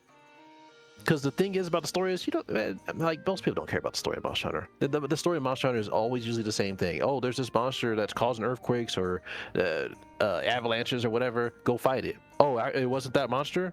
Maybe it's this monster, and that monster is the final boss. End the game. Well, they actually tried a little bit, but man, I pretty much hate every character in that game. Yep, yeah, I don't even remember half of them. I hate every character in that game. Everyone's so fucking annoying. But this game, dude, it's just, the story is not optional. The story forces you into these long, boring cutscenes. They force you into these long stretches where you're just walking. Oh, look at the environment. Like, I can do that during gameplay. I don't need the game to force me on a walking trail to do this. I understand they did that because, that's what a lot of the other narrative games do. They keep you on the rails here, but Monster doesn't need to do that. And this game would have benefited a lot more, in my opinion, if they just kept the story in the background. Yeah, like they usually do. I will actually say that I think Monster Hunter, it actually has pretty good storytelling, but not from the main game. It's similar to no, not really Dark Souls, because I know your feelings on that. Like, there's no real story because you have to read it in an item description and piece it together. Xenoblade Chronicles X. So Tetsuya Takahashi, the guy who makes those games, he's known for making really thought-provoking, deep, intelligent stories with really well-developed characters, really long cutscenes, almost Kojima levels, between Gears, Xenogears, Xenosaga, and the 3 main Xenoblade games. But Xenoblade X does what I think Monster Hunter used to do, where they have a main story, and it is what it is. Like, the main story of that game isn't bad, but it's barely there because of the multiplayer aspect of it. But what they make up for it is the way that they build the world in the background that you can do in your own time, building up the characters that you can experience in your own time if you choose to do so. It's the same thing with Monster Hunter. You could learn about the world, learn about how Fatalis used to be, it's pissed off at people, at humans for making Zoajiha or whatever. I can't remember his name. It used to be called the I think it's called the all monster weapon, and it was a concept from the original Monster Hunter, where it was an amalgamation of 100 different dragons pieced together like a big zombie dragon. And that's what set Fatalis off. He got pissed off that they were taking his comrades, his fellow dragons, and butchering them and making a mockery of them into this big super weapon. And so he would cause the eclipse to shine down on his coming to the kingdom he was about to lay waste to, and then any hunters that he would fight, he would smolder them in his hands and press it against his body and make armor out of hunters. And you learn that through the world on your own time, from just you see the giant black sword in Poca Village. Mm-hmm. That's part of that story. You talk to the villagers and you work on the side quests and read the quest descriptions on your own time, and it creates this really interesting in-depth story. Whereas this game, They put it at the forefront.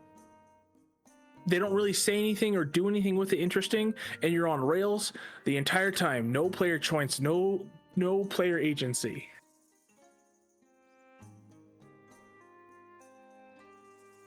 Okay, yeah, I see where you're going with that. Yeah, and I see why originally you went to Dark Souls, because Dark Souls does a lot of that, where it has a lot of lore. There's a lot of cool shit that happened, but you would only know that if you take the time to explore, read descriptions, talk to NPCs, and try to decipher what they're saying. But yeah, this game, I've never really been interested in that aspect, because I want the story to be in my face. But yeah, I can see where you're going with that. Yeah, it's I understand some people just like, they want the story up front, but that's something I think you appreciate about games is when a game respects your time and lets you just play the game and doesn't waste your time with story. Like PSO2, if you want a story, you can have it, but it's optional. It's on the side. It's if you want to do that. You could, otherwise you could just play the game. It didn't used to be like that. It is now, but it didn't used to be like that. You used to have to do the story. Yeah. I didn't know that. Back when that game first came out, it had this thing called the matter board, and that was pretty much how you progressed through the game. And I think like every time to advance to the next board, you needed to advance the story. It is now, right? Now they're taking criticism like, okay, people don't want to do this long ass story, so we're gonna put it in the background and just let you do whatever you want. So it's still, I just wanted to correct you on that point. Your point still stands, but I'm just saying they didn't start off like that. They had to learn. Oh, players don't want to do this, and then they just fucked it up again through Genesis. I know, it's like they saw the popularity of Final Fantasy. Oh, the big story MMO, and they're like, okay, now we have to go give them story again, even though they don't give a shit. I heard WoW was doing the same thing. They were not really. I don't know if they're forcing players to do the story now, but they are paying more attention to their story when they normally didn't. So this is up to the developers on that one.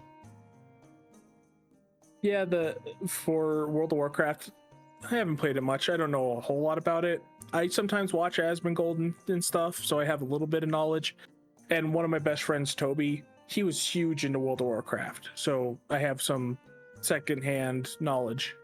Yeah, okay. Got some ears in the game, so to speak. Yeah, it's before this story was just set dressing. It's like, why are we here? Why is the aesthetic of this expansion this? This is why. Not really good coherent story, but it's fun. When Endwalker came out and they're like, oh, this is the end of the big 10-year long journey we've been making. World of Warcraft did that. They're like, oh, this is the end of our big long 15-year story we've been developing. Like, yeah, get the fuck out of here. Yeah, but they're paying attention. That's the big thing. They're like, oh, so players do want to have us to put more effort into the storytelling.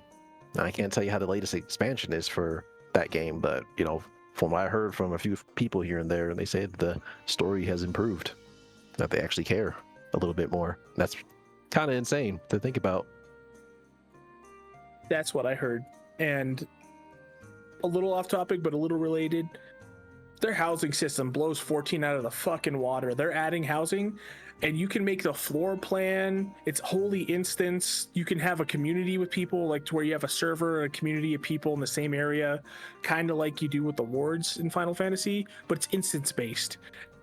And you could just make your own custom house from scratch, enlarge items, lower them, or make them smaller. Blows them out of the water. I'm not surprised at all about this. I mean, 14 has, without a doubt, the worst housing system ever made. So as long as you have a housing system that functionally works, you win. Yeah.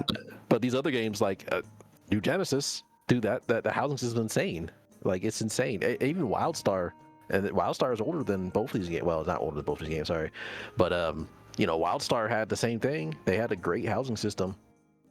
Same about the fate of that game, but it seems like most of the games I've played that have housing systems have been pretty decent as far as customization and what you can do with it, and as far as availability too, because there's very few MMOs that actually do what 14 did. We're like, oh, we're gonna make housing like physical locations on the world instead of just making an instance and everybody can have it. The only other game I could think of that even did that was Arcade, but that game is different because it's a PvP game. Arcade. I'm trying to remember that one. Arcade is the one that had a pretty interesting combat system. It was very similar to Rift, if you ever played that game, where your class is actually a combination of 3 subclasses, and so you're free to switch your skills around. And it had a really customizable class system. It was really cool. But it also had stuff like there were ship battles. There was you can get called for fucking jury duty because you can get you can get you can be treated as a criminal, because if you player kill people, especially in your towns, and you get killed and you get caught, other players decide your jail sentence. So you could get called for fucking jury duty. So it was a very interesting MMO. It was trying to do a lot of things, but unfortunately, because it was Korean made, you already know how this is gonna go. It's fucking pay to win to hell. So yeah, it's fucking Korean MMOs, man. Yeah, they all suffer from that pay to win shit. Yeah, that's another topic on here. Once we're finished with Monster Hunter, one of the closing things we're gonna do is going through gaming news real quick. But because there's a new Korean MMO coming out that I want to talk about, but I'm so skeptical on it because it's a Korean MMO. Yeah, exactly. I think everybody is like, the question is not, is it pay to win? The question is, how pay to win is it? Yeah, exactly. Yeah, it's really disappointing because Koreans made Ragnarok Online, and I personally think that is the best MMO that's ever been. Not from a technical standpoint, but because of the experience it gave you. And it's really sad to see that they went down the money hole. Man, Koreans are so good at creating cool combat systems, dude. Vindictus is so fun. A game where you can just pick up so many things and so interactive with the environments. Pick up people, pick up sticks, break this rock in two, pick up this rock.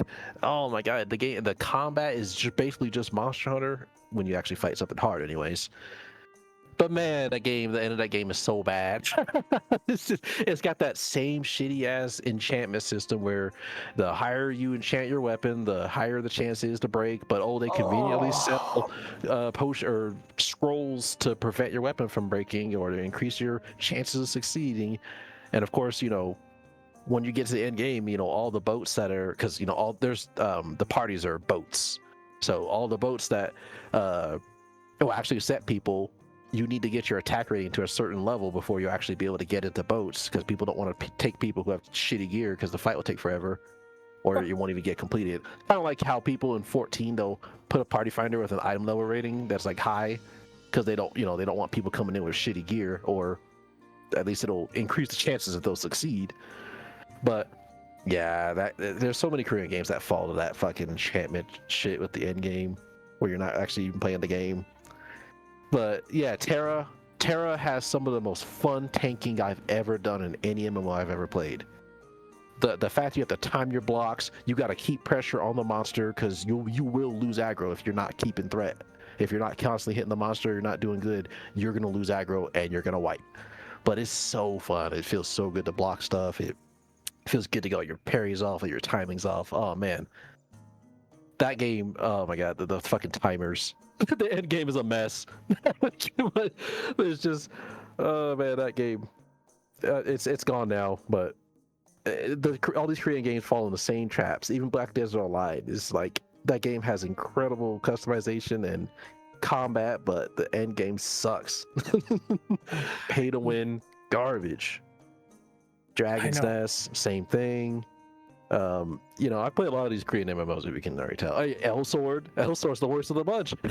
Oh yeah, I know L-Sword well enough. Yeah, I mean, the rest of these are shit, but at least they wait till the end of the game until they reveal their hand. That game is like, as soon as you start the game, oh, what? Half my hotbar's locked?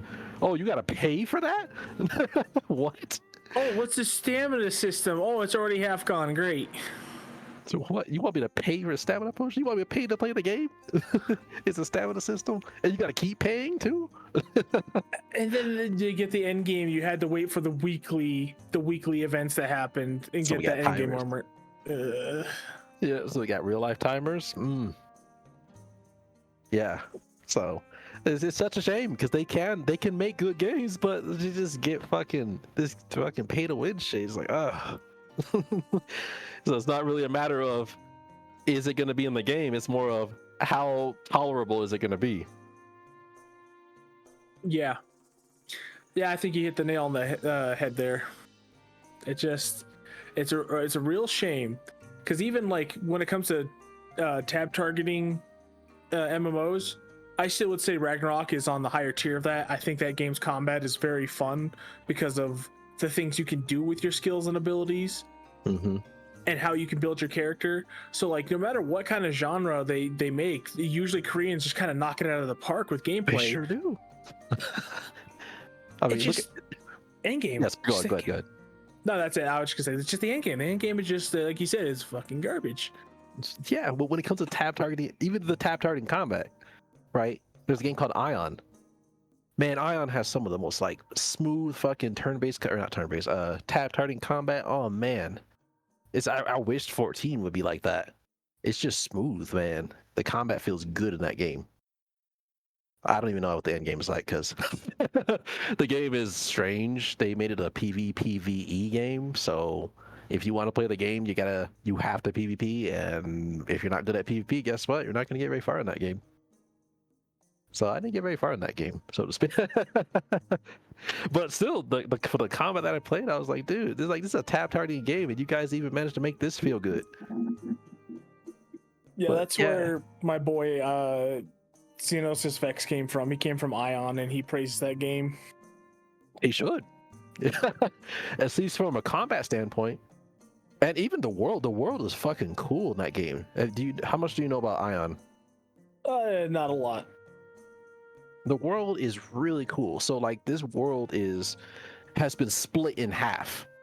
So the top half is where the sun goes to.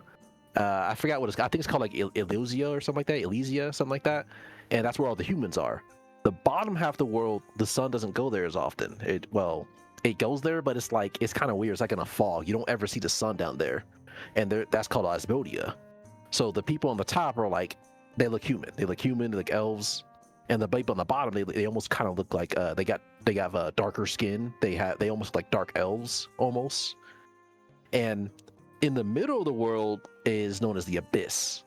And this is like the PvPvE area, right? Because you got people from Elysia coming from the top into the Abyss, and then you have people from Asmodia coming from the bottom into the Abyss, and they're in a constant territory battle. But at the center of the Abyss, there's like another place that I forgot what it's called. I've never made it there. But it's a place where apparently there are dragons there, where the dragons have settled, because apparently dragons factor into the lore, and the game has a lot of lore too, surprisingly. The game has a lot of lore about how the world was created, what's in the Abyss, but you'll never see any of it because you're going to be your ass kicked by other players in the Abyss. Yeah, it does sound cool. It does. Yeah, the world is cool. Like that game has a lot of cool ideas. If you can, sit down and play it and get good at PvP and get yourself a team and everything, then you're in for a good time. But I'm pretty sure, based on everything else, the end game's probably gonna have pay to win. Oh, the Xenosis Vex, he shared his experience with that game, and I think no, it wasn't a private server or a re-release of Ion that came out like a year or two ago? There are private servers of that game. Yeah, I thought so. It could be either one, honestly. They did do a big update. They've been a couple big updates, so maybe that too. Yeah, he shared his experience with that, and it's the typical Korean MMO droppings. Mm-hmm. The trappings, the droppings, same thing. Yeah, I know, right? It's all in-game timers, stamina system. You gotta upgrade, protect your gear if you don't want to get broken.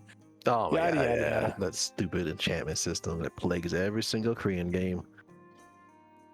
The first time I interacted with that was in a little game we both played called Fly for Fun.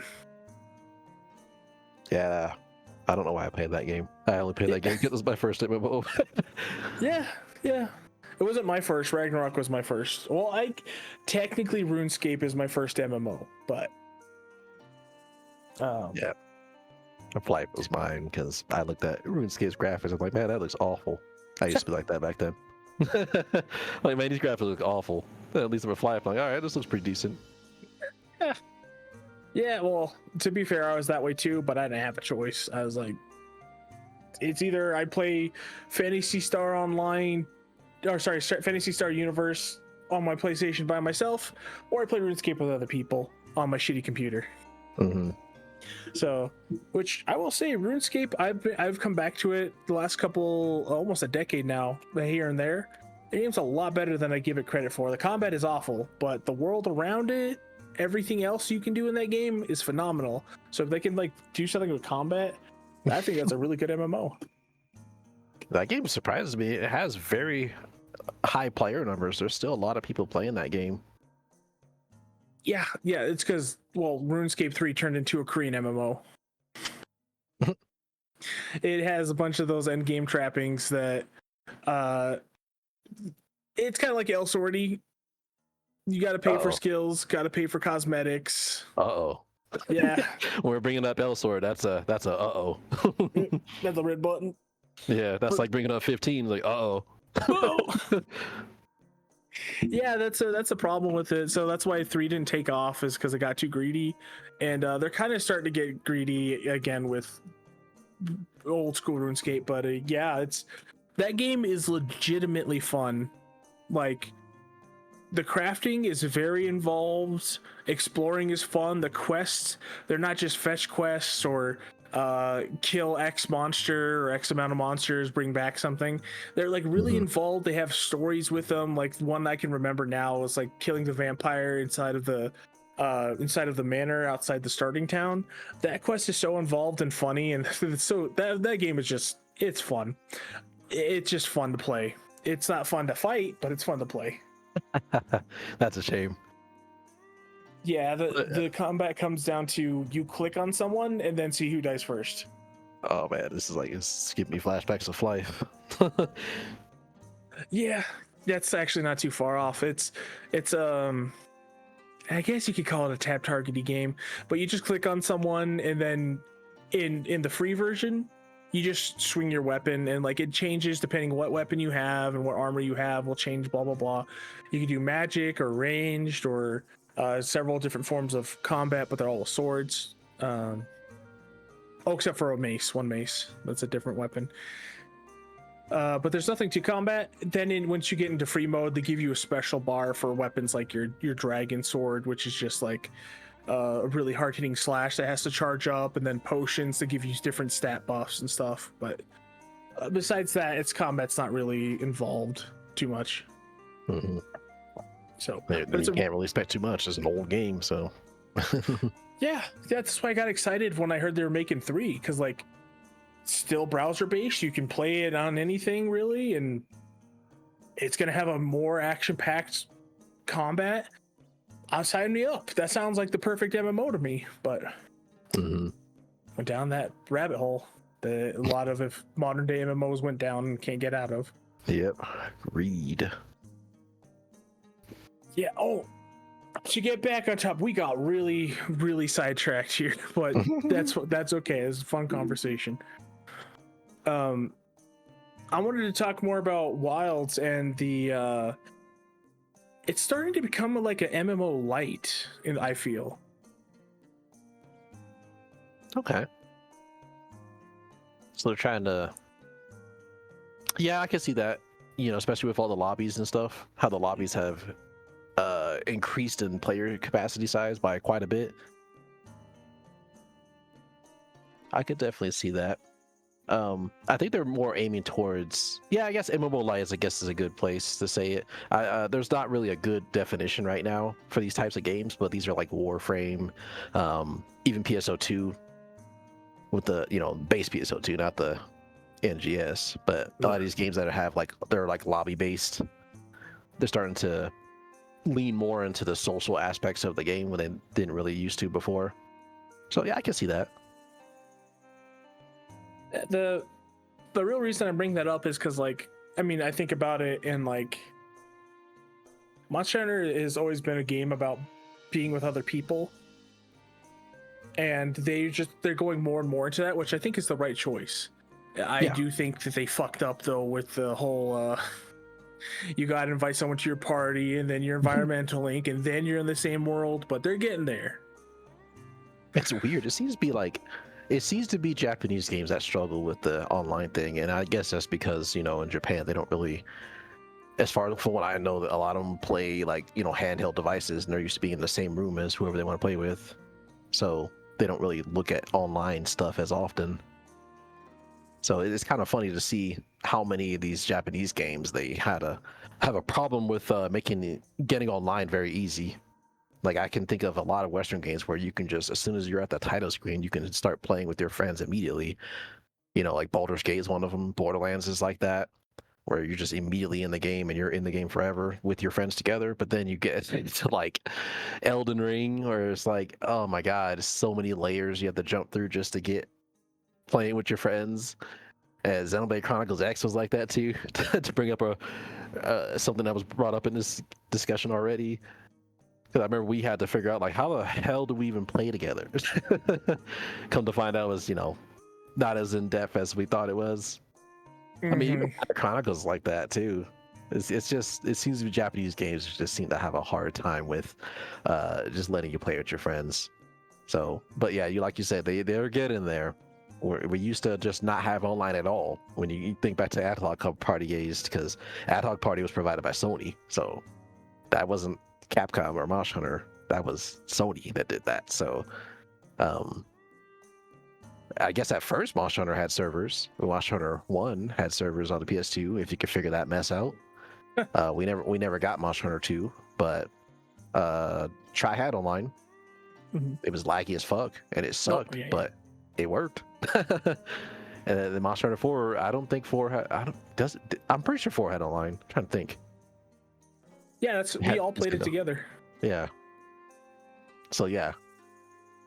So pretty much just the PSP games they didn't have online. It was like, no, we're not gonna do it. No. But yeah, ever since they've been, you know, they've been trying to make an effort to make it more social. So yeah. Yeah, that's why I kind of bring it up in the first place, is because like I feel like I see a lot more games, and it's mostly Japanese games, but they're like making single player experiences that branch off into being multiplayer. Like I know Grand Blue Fantasy's like that. Yeah.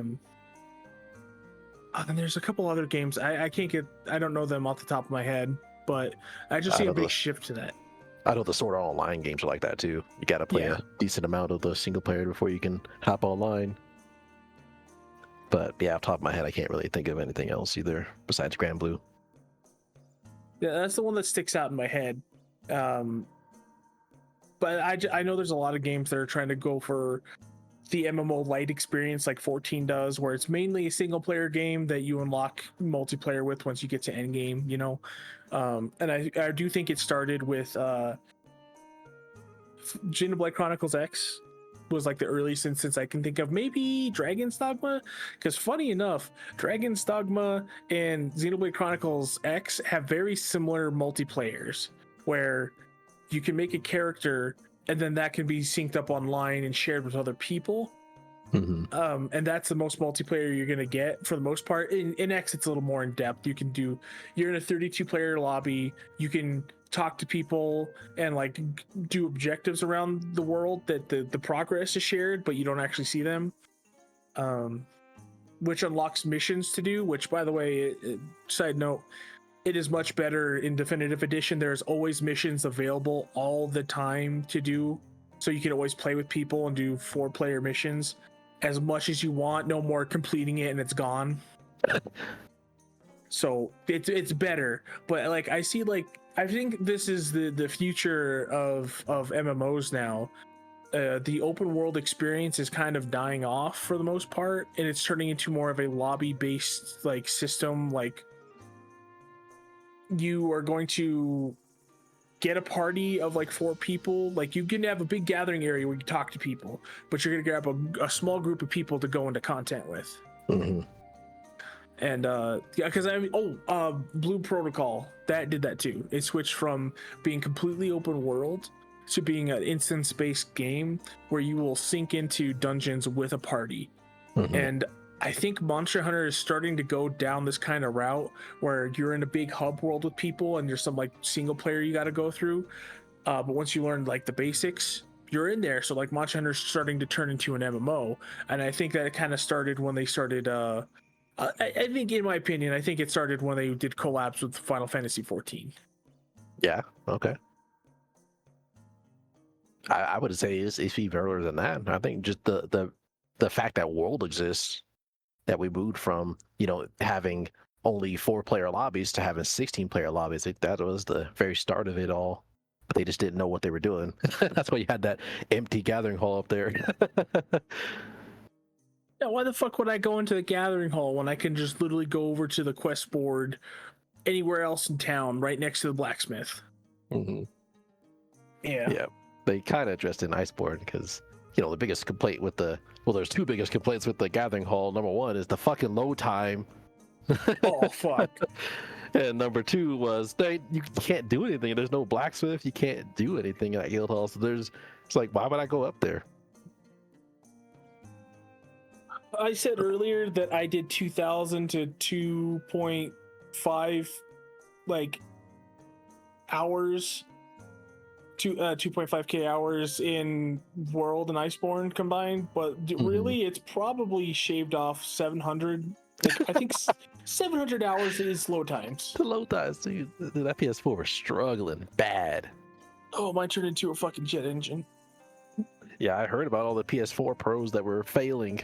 Like literally, the Wrath of those special edition PS4s, those were like dying. All the PS4 Pros dying, overheating, shutting down because of this game.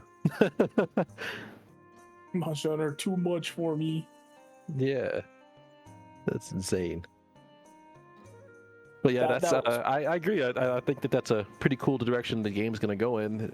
You know, I think that they already had this with Frontier, so I think we're kind of catching up to that. But that wasn't full-fledged MMO, so you expect that.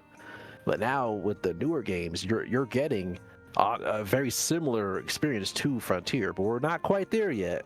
But we're getting there. Yeah, 100 player filled lobbies, guilds. The one thing that they really need to work on is like, I get it that like they wanted to have this environment where people can explore and find their different tier marks and like share it with each other, but it kind of messed with the system where they had to have the environmental link. And if they could just make it to where instead of doing like, you should just be your own instance world as soon as you leave the town, but if you're if you're partied with people, you all share the same world. It syncs you as soon as you go on that party instead of doing the environmental link and then disconnecting every 5 minutes. I agree. I think that the world should be determined by the lobby itself, so that way you're all synced up no matter what. Yeah, that absolutely. Except not let everybody in that lobby be in the world together at the same time, like the full 100 people, because 100 people versus Tetsukabra. That'd be funny. Sorry, Catch a Watcher. I'm fucking his name up all over the place. Chatocabra. Yeah, 100 people against him, he's dead. Yeah, man, when you gotta have hunters on anything, it could be a freaking tempered Gormagala. He's just gonna be on the ground the entire time. So they're all gonna come in there and do like one great sword swing, like those old Kushala videos, and it's dead. Yeah, Team Darkside. Yeah, I mean, but they could do it like, you know, as soon as you leave town, then, you know, it only shows a few people. Or if, you know, if you leave town, then it only shows the people that you actually got the quest with, or whoever signed on the quest. That way, the environment is still linked, but you don't see those players, and they're not like actually fighting that enemy. They're fighting their own instance of that enemy. Yeah, I think it should be kind of like Dark Souls, kind of. Not where you have to summon people and shit, obviously, but what I mean is like when you're out in the open world and you see someone's shadow walking by, like, oh yeah, yeah. Or even Dragon's Dogma does that too. You kind of see people's pawns walking around. You're like, oh hey. Yeah, so stuff like that. So to really improve the social multiplayer aspect of that game, because that's what I think Monster Hunter thrives on. Yeah, Um, absolutely. I mean, this entire server was founded on Monster Hunter, so it can work. yeah, exactly. I've met some of my best friends through Monster Hunter. That's how powerful that game can be. Let's see.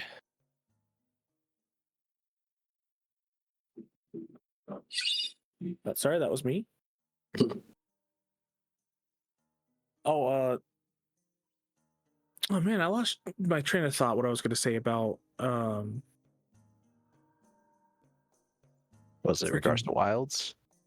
yeah, it was regards to Wilds, and it was about multiplayer again. Something that I felt was really important. How about being able to fucking play without the stuck in story in the way? We already talked yeah. about that. Oh, you. Yeah. We should get into that before I go into my next topic. But you did jog my memory. I think that's also what I'm missing. Another aspect about these single player games that branch off into multiplayer. A lot of the best MMOs will make a single player experience that's challenging and have the easier content, the stuff you do with people. That's how it used to be with Monster Hunter, and that's what I think I'm missing the most. Because if I wanted a challenge, I would either go do the solo village quests, or I could challenge something online by myself. Now, if I do that, I'm not fighting it at increased strength anymore to challenge myself. I'm fighting it at a 4-player person sync down power scale, you know? Mhm.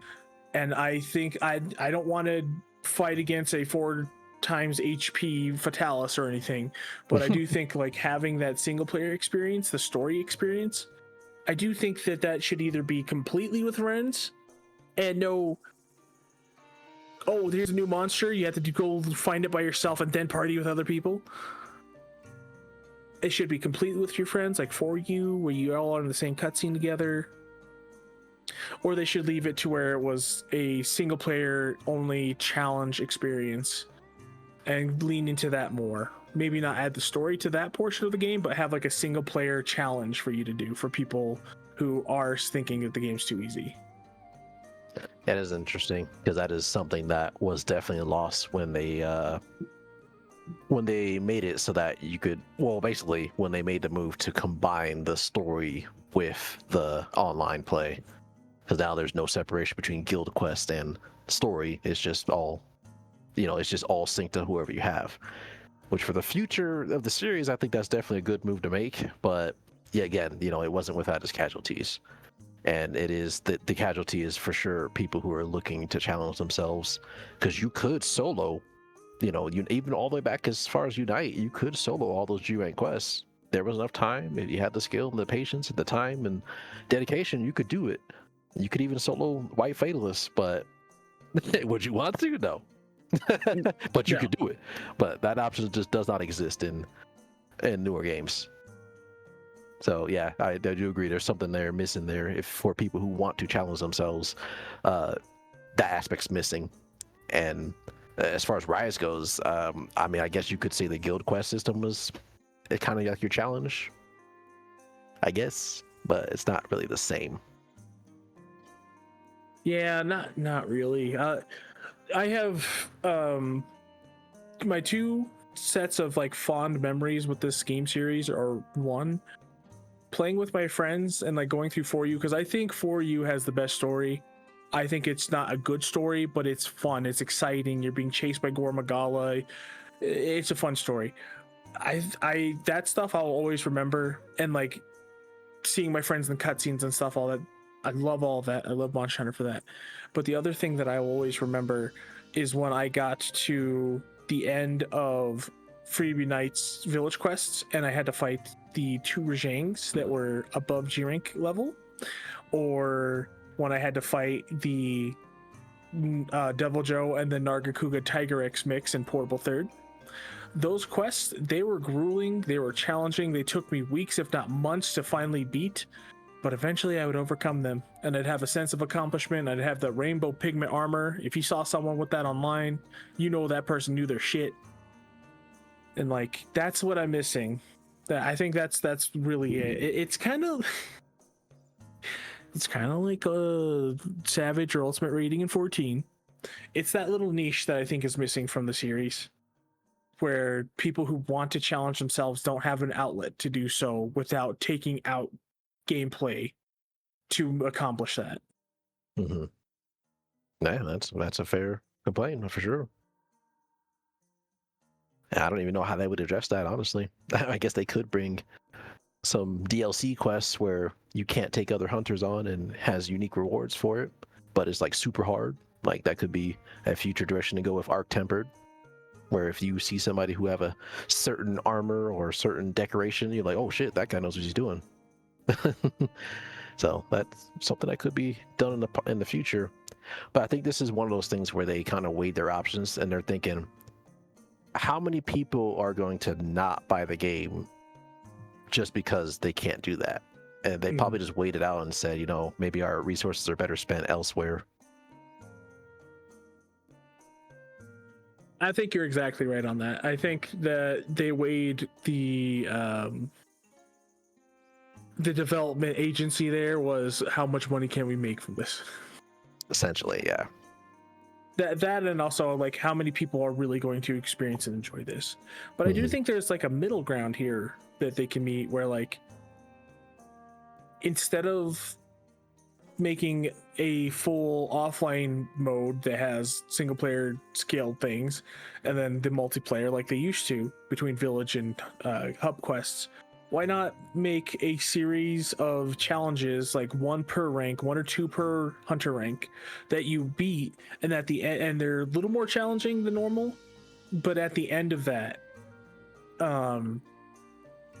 you complete all of them. It's like the old games. You unlock the final quests once you can do all those quests and all the village, or I guess all the normal quests in the game, and then it unlocks the final challenge to give you that rainbow armor. Very little development time. It's the same thing. It's the same monster, like the same monsters already in game. They're just tweaked a little bit different, and it offers a little bit more of a challenge. And you can only do it solo. I think that would be. I think that's very doable, and it wouldn't take much away from what they're already doing. Yeah, I don't agree with. Or sorry, I don't disagree with you. Because it's like, well, if players looking for that, then they could do that. But really, that's up to Capcom. Yeah. If they want to do that, then they'll do it. But I think that's just one of those things where we're just like, what? I don't think we want to do that anymore. We don't really see the benefit to it. So, yeah. But who knows? Maybe in G rank. Yeah. Might find a quest here says allowed members 1, and the reward is something crazy. I really miss that. Just that one quest that you worked hard to unlock, and once you get there, it's super challenging, and you get that rainbow pigment armor. I was so mad in World they had that, but it was like a fight for monster quest where they all had like a fifth of their HP. I think it was like 5 of them actually, and it just died in no time. And you got the pigment armor, and it looked like shit because they're trying to go for realism. Yeah. So like, yeah, just something to hold us over, because they did that in PSO2. They have the 100 floor dungeon, well, the 999 dungeon where you're fighting I forgot his name, the mask guy. Yeah, the Omega Masquerader. Yeah, that guy. Where at first I thought it was a freaking pushover, but I'm on like 400, floor 200 or something. Oh, I'm sweating, man. Yeah, that fight gets crazy. I remember anytime there's an emergency, code duo, and it's that guy, you're going to see some deaths. Because that got crazy. Oh, yeah, that quest and the other floor 100 one, the one you and me did. You got the floor 50, I think. Yeah, I just wanted my weapon. Yeah. But yeah, Sodom, the TPD, as they call them. Yes. True Primordial Darkness. Both the 4-player version, the like ultimate raid version, and the single player one, it's a lot of work to get to. It's a grind. Every 10 levels it gets more challenging, and it's so satisfying. I will always remember that day that I beat him with 2 seconds left on the clock. Those are some of my favorite memories of playing these MMOs or any of these games that like I'm really invested into. When I want to sink my teeth into those systems because I love the game so much, those are the most rewarding thing to me. And right now, we just don't have that in Wilds, and it's unfortunate. But again, I'm holding my cards for G Rank and seeing what that offers, seeing where this battle system leads, seeing if they'll really challenge us with anything. Because I mean, I posted that video. You saw it. I took down that Gore Magala in like 8 minutes or something, 9 minutes without carding. Yeah, which is still crazy for me because I'm like, dude, we did that same Gore Magala and we failed that quest 3 times. And I think on one of those quests, I died once. I honestly don't see that. I think you guys would just freaking floor it, honestly, knowing you two. Oh, yeah. So yeah, that's what I'm like. Maybe because this was a big problem in, I think this was either Rise or World, where if you played the game solo, they nerfed the monsters so bad that like you were not getting the same experience as people who played it in multiplayer, and that might be what's going on here. Cause like he was wheeling and dealing us. Like that was a tough fight. We were sweating. I was not expecting to sweat that much. But yeah, tempered Gore. Oh, and tempered Mizutsune. I don't know how much you played of that quest. Dude, man. People now, me and Christian, we've farmed Mizutsune to fuck and back ever since he was introduced in Generations. So we already knew every single move he had, and even his Soul Seer mode that was a surprise for I'm sure some people. We've already seen all his moves in there. He didn't even use all his moves too. He has Soul Seer Mizutsune has more moves than that than he has in Wilds. So we already knew everything he was doing. But I've taken that quest online, and let me tell you, people can't do that quest. The normal Mizutsune, you might be able to get past. I did clear that quest a couple times at randoms, but Tempered Mizutsune is a menace, dude. You're going to see people getting one shot. You're going to see the quest start with 0 deaths and then end immediately. Just like with Frostfang Barrioff, where he was just a complete hunter killer. And I think that kind of leads me to an interesting aspect here is I don't think that you don't really realize how good you are at the game until you observe someone who's new to the game. Because my best friend, who's in, I'm not gonna give him too many details here, but my best friend, I've tried for a long time to get him into Monster Hunter. And my mistake was I tried with Unite. Yeah. I was having a lot of fun with Unite. I got, you guys were playing with me, and I was like, I got a lot of people into this game. Let me see if I can get him into this game. He bounced off it real hard, and he mentioned Kongolala was his wall, and he said it was really frustrating because you're just starting off. You don't really know what you're doing. The camera, he definitely complained about the camera. It's kind of hard to keep an eye on him because it's a PSP. You didn't have the dual analog sticks. And he said that for a newcomer monster to have an ailment like Stink is really punishing. It's and I'm thinking about it, like, what that does. That does suck. Like a monster early on in the game that straight up disables you from healing. And you need deodorant, but you would need to know that you needed deodorant to clear that. So I was like, that is like, that's a really good point he brought up. So he rage quit that game. And I tried a couple other Monster Hunters, but he bounced off it every time for similar reasons. The one that I got him to play was Monster Hunter Rise. And he said that a lot of the changes that they made to the game made the game feel a lot more fun to him. And seeing him learn and improve like how we did, it made me realize, like, you know what? I remember struggling with all this stuff. Dude, I remember starting with the Great Sword and just having no idea what I was doing. Swinging that thing randomly. Having no clue what I was doing. And struggling. But, seeing him go through, I'm like, you know what? I understand why, they made these changes. I understand why we don't really know how good we are at the game. It's a surreal experience. I hope that you get to experience it one day, because it's a really surreal experience. Like, wow, you know what? I remember struggling like that. And so when I see these, newcomers struggling with tempered Mizutsune, I'm like, dude. Then I'm thinking back to how I started Unite. I'm like, dude, I wouldn't be able to handle this thing. I'd get my ass kicked if I fought this thing as I was back then. And this is a lot of people's first Monster Hunter too.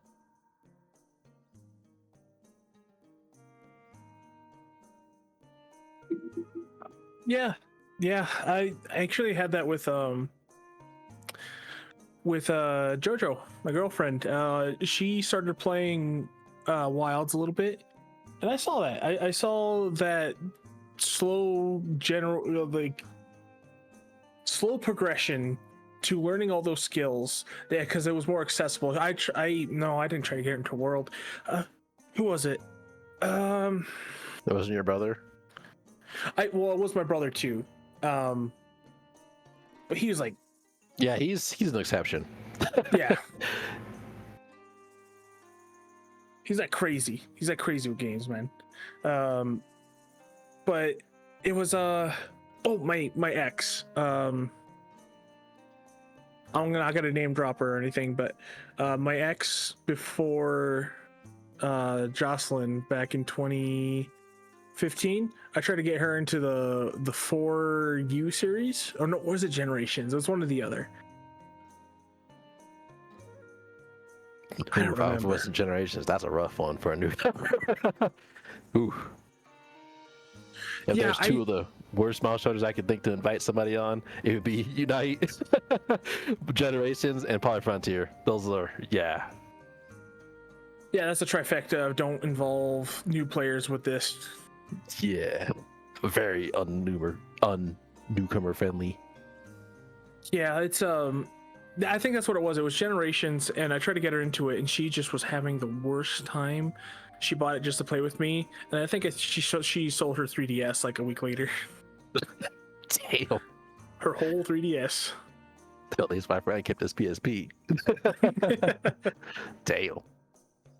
Yeah, it's so like I understand, and like that's why I'm having difficulties. It's hard for me to really understand that, because like it's not difficult in the same way.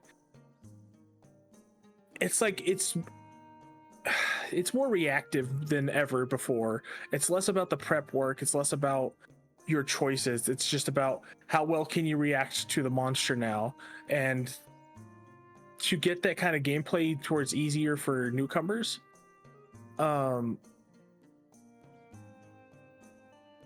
They had to like really scale down the damage output, you know. Mm-hmm. So like, even though monsters are a little faster than they've ever been, and they're quick, they themselves are quick to react, and they have so many tools in their arsenal to combat your tools, because they don't have the damage or anything to really reflect that. Like, I see where you're going with this. It makes the reactive combat not as impactful. Yeah, essentially, you're going to be allowed to trade hits more often, which in older games, that was a big no-no. Yeah, no. It's a different kind of difficulty. So, yeah, I definitely see where you're going with that point. And, yeah, but I think that doing it this way makes it less punishing. It makes it easier for newcomers to get into the series, because eventually you are going to get to a point like Gore Magala, like Arkveld, where you cannot afford to trade hits. And you're going to have to sit down and, learn, like, wait a minute, I need to learn this monster. And so I think the shift is a little bit more gradual towards, the not getting hit as often. Now, whether that's a good thing or a bad thing, well, I think that's going to be up to the player, really. But I do think that, doing it this way, it is different kind of difficulty. I do agree with you. It's, in the older games, you learn very quickly that you can't really, getting hit was a big loss, especially since you can't restock on heals. So you learn very early not to take big damage. But with the newer games, they just straight up kill you now. the fight's going so fast that you're going to get hit, dead. Mm-hmm. The other games is get hit once, get hit twice, you're dead. Yeah, you got it. Yeah, that's basically the sum of it. Is like,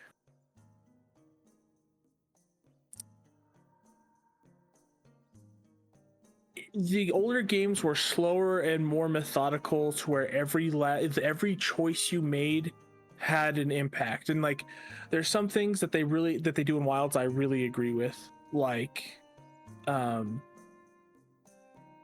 the camps in World, they were just everywhere, infinitely restocking everything, and they were safe. There's no consequence to these things.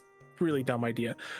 The new system, you can only put down so many camps, and you have to choose where they are. And now you can either choose to put it in a risky location closer to the monster that's more centralized in the map, or you can put it somewhere safe that's further away. And the cost is, if it gets destroyed, you lose those points and you can't access it for a little bit unless you pay the points to instantly repair it. Stuff like that's really smart. And what I want to know is, like, I want to see that kind of like thought put into all the newer things that they're doing, with like sharpening, with secret mounting, with I don't even know why they brought the fucking paintball system back. It's so useless, but you know, it's back.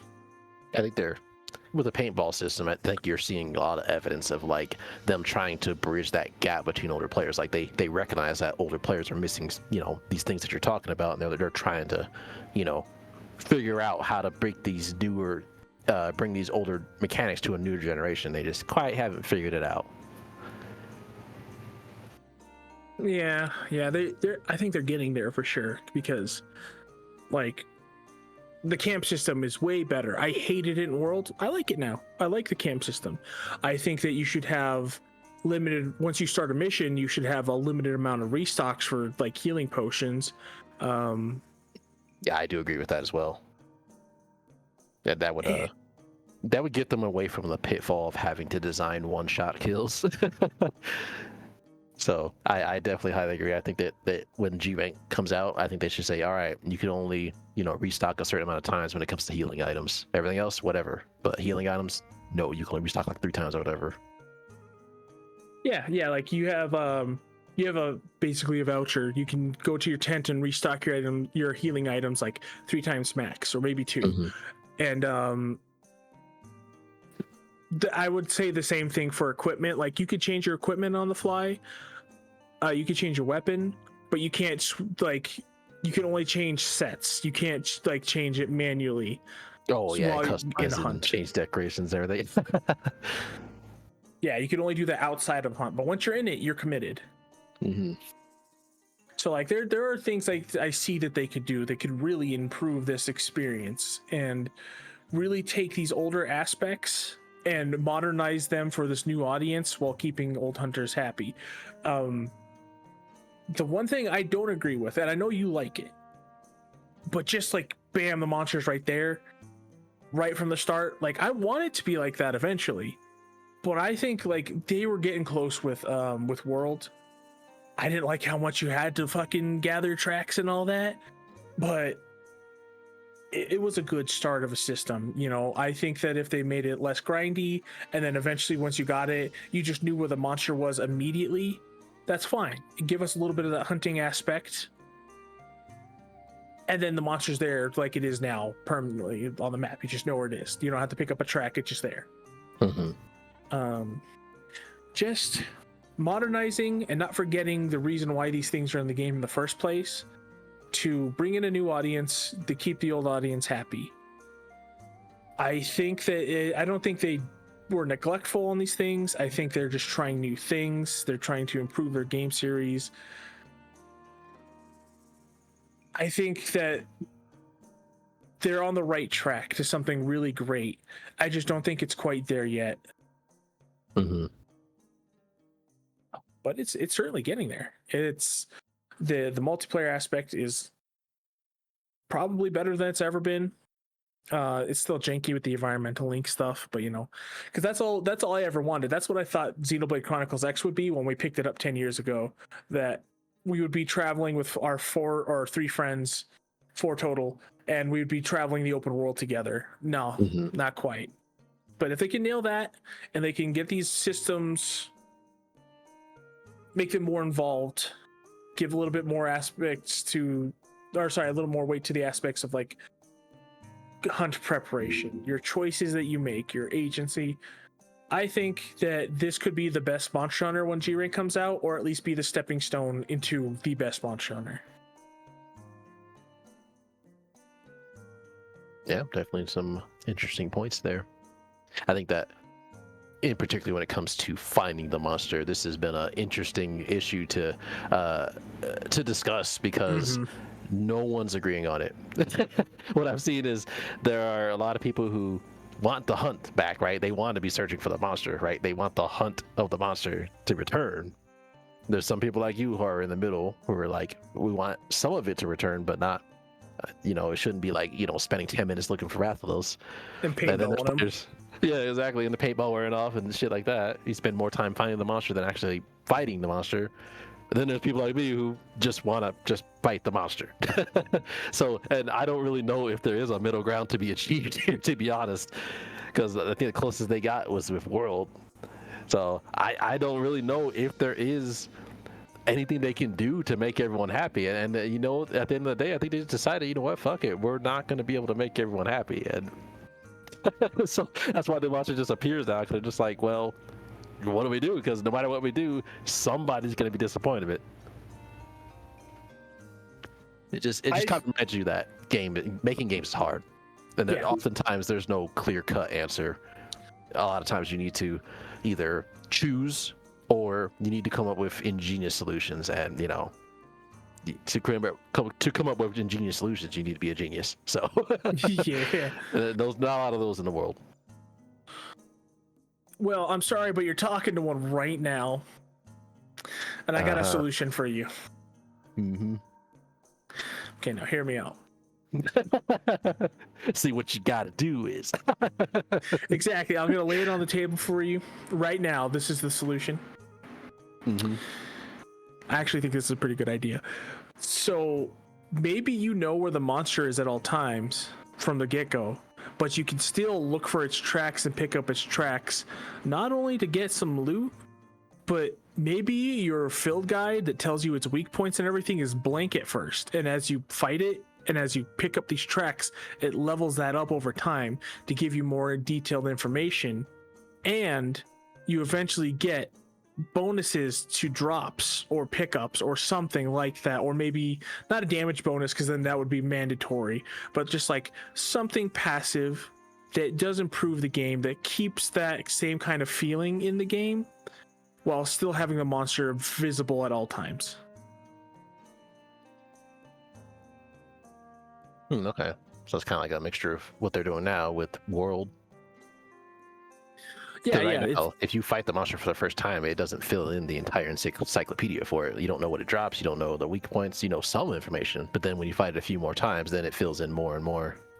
So they're kind of already doing that, kind of. Yeah, kind of. But like they would put that instead of just fighting it and just fighting it, finding its footprints, its tracks, leavings, whatever you do for the hunting experience, you find something related to the monster that tells you something about it, gives you research material, and it gives you more insight on the monster, and that could keep that aspect alive for people who want it like me, and give like more like weight to that system instead of just you keep finding the stuff to you keep finding the tracks to just find the monster. Then eventually, once it's fully leveled up, you have to still find the track, and then you see where it is. No, just have it there all the time, and build up a system to where maybe it gives you better drop chances, maybe it gives you more detailed information or tips or tricks or something to handle that monster. Something. Well, and to that I would say, would that appease the people that want to hunt the monster? Because you know what a monster is, so from the get-go. Yeah, well, I would be okay with that, honestly, because I want to hunt the monster still. But if I do, like, while I'm gathering and stuff, and I find these guys' tracks, I'm getting bonuses towards that monster still as I'm gathering stuff. So I'm detached from the combat, but I'm still involved with the combat in some way, passively. I think that'd be fun. And I think that, like, because, again, I may be a genius, but I'm not the world's greatest genius, okay? But I think that is a better solution than what they have now. And I think that the more of us come together and discuss these things and keep passing around ideas and get the ideas to the developers, the better the next game's going to be. And this passing of ideas and knowledge is kind of like, it's kind of a theme in Monster Hunter 2, you know? It's like you meet a new person in the game, you pass your knowledge on to them. Yeah, that's the story in the game as well. Old hunters passing on knowledge to new hunters. It's kind of a matching theme, a recurring theme. And I think it'd be cool. Okay, I think it'd be great. Well, fair enough. I mean, yeah, that would appease 2 of the 3, and really that's all you do, get the majority. Because Exactly. you're not gonna be able to please everybody, that's for sure. Yeah, it's like I said at the beginning. You try to please everyone, you please nobody. Yeah, that's true. Because there's no way they can make a system that would appease people who want to see the monster and people who don't want to see the monster. There's no way. Yeah. So, yeah, But they said the best thing you can do is make it worth it to find the tracks and stuff. Yes. Yeah, it's more of like, we can never go back to that, because what they're doing for the game now is better for the game's longevity. Getting more people in is going to make the game grow better when it's easier to access and recommend to people. Because again, I also had the similar story of trying to get people into Monster Hunter. We were into Monster Hunter hardcore, but we were a very big niche for the longest time. Oh yeah. I mean, I remember 2 important events. One, seeing events in Japan of all these people, Monster Hunters, coming together, playing games together. I'm so envious of that. Never thought that would be the case with us in America now. And then 2, when I saw that Monster Hunter World was in my local newspaper, I was like, wow, we're finally here. They finally got their foot in the door, and now they're a popular game. They've made it. Yeah, World's release was insane. I remember going from no one knowing what Monster Hunter was to everybody's talking about it in the break room at my old job. Like, everybody's talking about this game. Like, holy shit. I'm used to being the only person in the room talking about this game. I know. But now I everybody knows what it is. That's pretty cool that Monster Hunter has made it to the mainstream. And how they did that was, one, well, learning what worked and didn't work, but experimenting and sticking to their guns this entire time. And I still think they're doing that now. I'm just disappointed in how it's implemented. So I really want to see G-Rank. And I know we've said this like 50 times in this video, but I really want to see G-Rank, and I really want to see what they do. Yeah, a lot of it rides on G-Rank, and that's about accurate for history, because when you think about all the Monster Hunters, they're iconic. The things that you remember the most about them happened in G-Rank. You remember the end game mechanics to it. You remember the guild rank stuff. You remember the deviants, you remember the zenith monsters. These are the end game things. That's the thing that puts these Monster Hunters separate from each other as their end games. So, well, we will see. We will definitely see, but I'll for sure be there to experience that day one for sure. My hope is that they work on the technical aspects of that game. Oh yeah, because that is without a doubt, like, outside of our opinion, just an objective thing. The worst thing about this game is people cannot play it. Mm-hmm. And that's the worst feeling, is that you bought this game and it's fun when you do want to play it, but you can't play it, and that's something that should not happen. So that's a big L for Capcom here. Is the state of this game is it's unacceptable, completely unacceptable. The amount of crashing and blue screens I've had to deal with, and other people have had to deal with. You had your friend who wanted to play the game. Really, he was really enjoying it when he could play it, but it just would not run. So I hope they consider that with their next game. I don't know if there's anything they can do right now, because the game is made. So I don't know what patches they can put on here and what optimizations they can do, but this is a really important aspect that should not have been dropped. I agree with you 100%. Not even a little bit do I disagree. It is sad because they had the writing was on the wall with Dragon's Dogma 2, same engine. Mm-hmm. Same issues were coming up, and they just didn't do enough to fix it. This could have been such a home run slam dunk, even with my issues aside, if the game was stable and like you could just party up with people and be in the same world with them, and like nobody had any computer issues to this degree. Cross-platform, the first cross-platform Monster Hunter, Right? could have been such a slam, dude. But it's still a huge success. It's just not the levels it could have been. Yeah, exactly. This should have been like almost Elden Ring level of success, almost. But it just, man, tripped at the finish line. Like, this is a really important aspect they should not have fucked up on. But you know, that there's a lot that goes into that. You know, it's not entirely black and white here, because they probably, this is the first time they, well, it's not the first time they've done it, but you know, this game was made at the same time Dragon's Dogma 2 was made, and they probably didn't foresee that there was going to be that many optimization issues with the RE engine making Dragon's Dogma 2, making an open world game, because it runs great for any of the single player games that they made it for. All the, especially Resident Evil 4, oh man, that game runs great. It looks great, runs great, but yeah, that engine was definitely not made to run in open world, and they probably didn't know that. And so yeah. We'll see what happens with G-Rank. I don't know if they can really do much about that, but that's definitely the biggest black mark you can put on the game, even above the story. Because at the end of the day, you know, once you beat the story's over, right? You can hop in, play with your friends, do whatever you want to do, but those technical issues remain for as long as you play the game. Yeah, exactly. It's really a shame, because like, you know, they actually did see the writing on the walls to an extent, because they started developing the RE2 engine, which they are building from the ground up with what they have now. It's like, from what I understand, they're taking bits and pieces as a skeleton for this engine, but they're making it to where it can hold a open world setting. So the next Dragon's Dogma, if they do, doubt it. Yeah, big if. Yeah. Or because that should have been another Elden Ring release, honestly. Like, Dragon's Dogma 1 is fucking awesome. I love that game. 2 should have been on the same level, if not greater, and they just couldn't do it because of the technical limitations and design choices that they...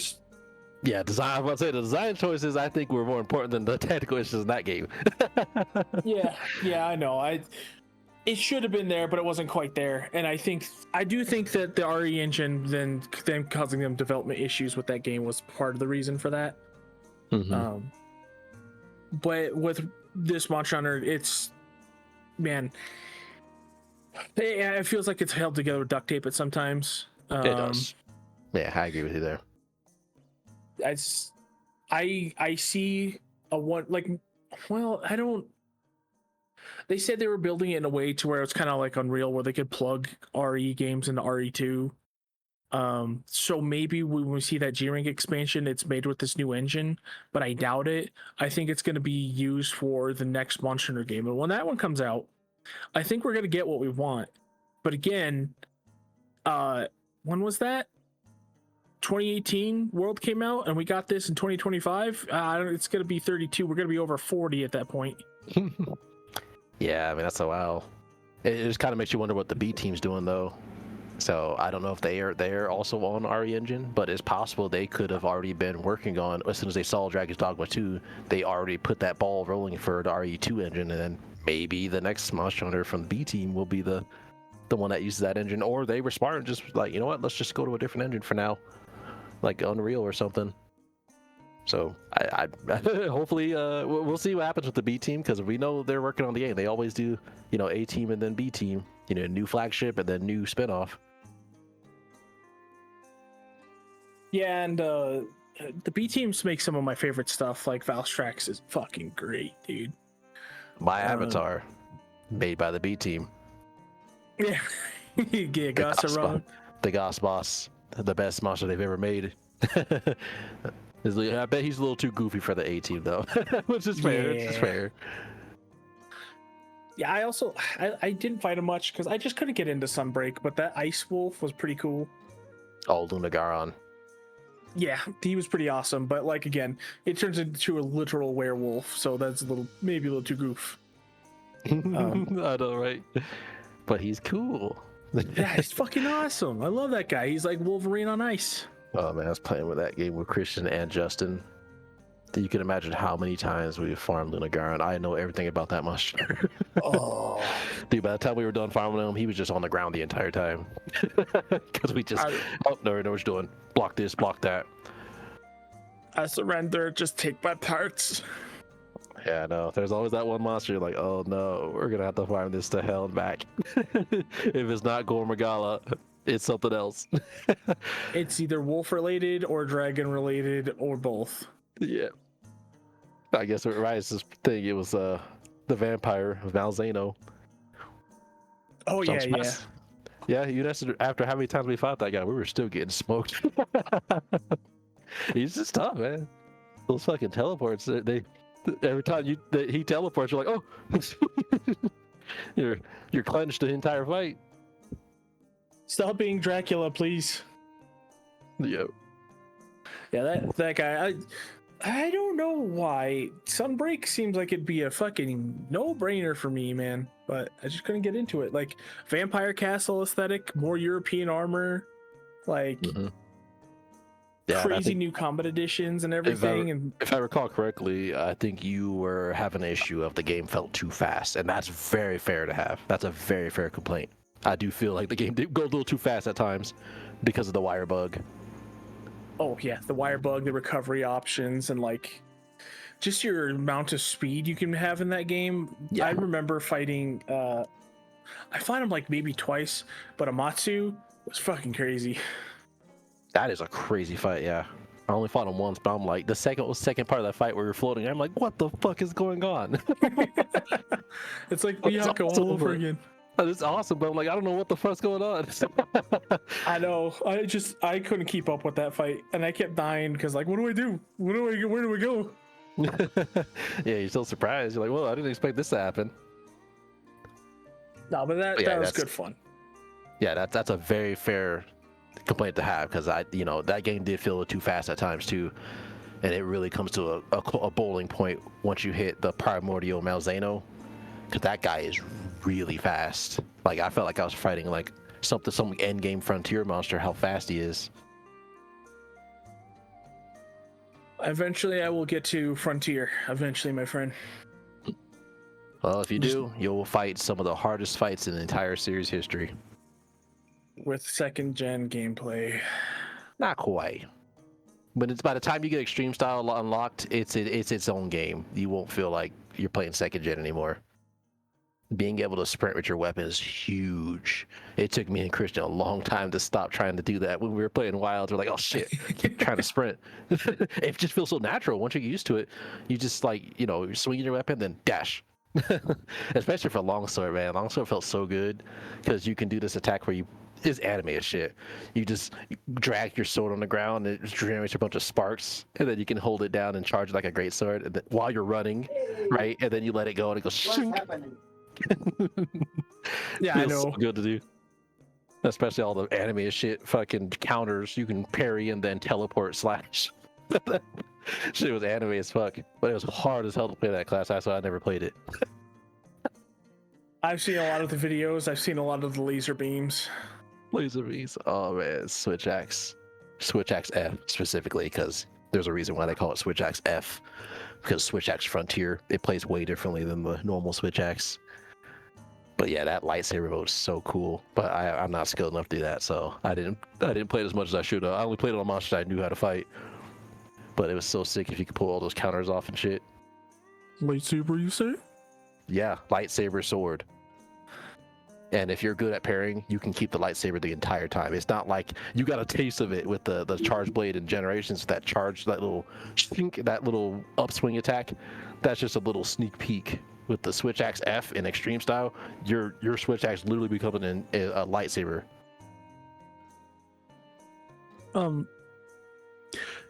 I got good with the charge blade in Monster Hunter because it had explosions, and I thought that was the coolest fucking thing. And you're telling me there's a lightsaber weapon? There's I'm a gonna lightsaber. get good at that. Yeah. Hey, I hope you do, because that shit the damage is insane, and it looks awesome when you can do it. It feels good too. Installing Frontier now. How much are we friends, Jordan? Not enough for me to go back to that game. Shit. I'm gonna need a lot of money. A lot of money. Oh shit. Well, I got mods in my pocket. Well, the good thing is it does the same thing a lot of these other, older MMOs do that are gonna sunset, is they made it so that you can, single player the whole thing. So you can play that game entirely solo, and it's, the end game will be harder, yes, for sure. But the rest of the game should be about normal, honestly. Yeah, I'll get to it eventually. I gotta play Dragon's Dogma online too, because I heard that's a finishing completion from what I last heard. Yeah, you let me know when it's, in a state where we can actually, play through it and everything, because me and Christian did play it back when it was still live, and it was really fun. It literally was just Dragon's Dogma, but online. I was like, I thought there was going to be like tab targeting, or they had to make a bunch of concessions because it's an MMO. Nope, it's basically just like playing Dragon's Dogma, except the only thing they did differently is they actually have archetypes now, so the Trinity. So, some of the classes are healers, and there's a couple of tanks. Yeah. So I was surprised they made Magic Archer a healer, but hey, whatever. It was fun, still fun. That's right. I forgot about that. Yeah. The Spirit Lancer looks so cool. I want to play Spirit Lancer so bad. I played Magic Archer, but if we play that again, I'm gonna check out the Alchemist class. It looked pretty cool. Yeah, you know what? Actually, when we're done today, I'll see what state it's in, because it might be ready by the time we're done with Grand Blue. And we might, we can fit in the schedule. I don't know if it'll be next, because I don't know what we have next, but we'll see, because it's an MMO after all. So I kind of try to avoid putting these longer form games on our game nights for now, because we're down to 1 week. So 3 hours a week is not a lot of time. You don't want to play Dragon's Dogma online for like 2 years? Yeah, 2 years. I know, right? It was like, I think it was about that I think it took us like an entire year for Baldur's Gate. Even though we had multiple nights, but we had multiple breaks too. We had a lot of issues. And even having more than one night to accommodate those issues, it's like almost a year. It was 8 months. Yeah. 8 Man, fucking months. Longer. It felt longer. So I think we started that when we got back from our cruise. And that's at the end of the year, and then we finally finished playing it in like summer. Yeah, there was just a lot going on for both parties at that time. Mm-hmm. Yeah, well, let's see. Holy shit, we're at the 3 hour mark, man. Yeah, time flies. Yeah, it's when you're having a good conversation. Especially when you get derailed as much as we do. Hey, we got a lot to get off our chest, so it's fine.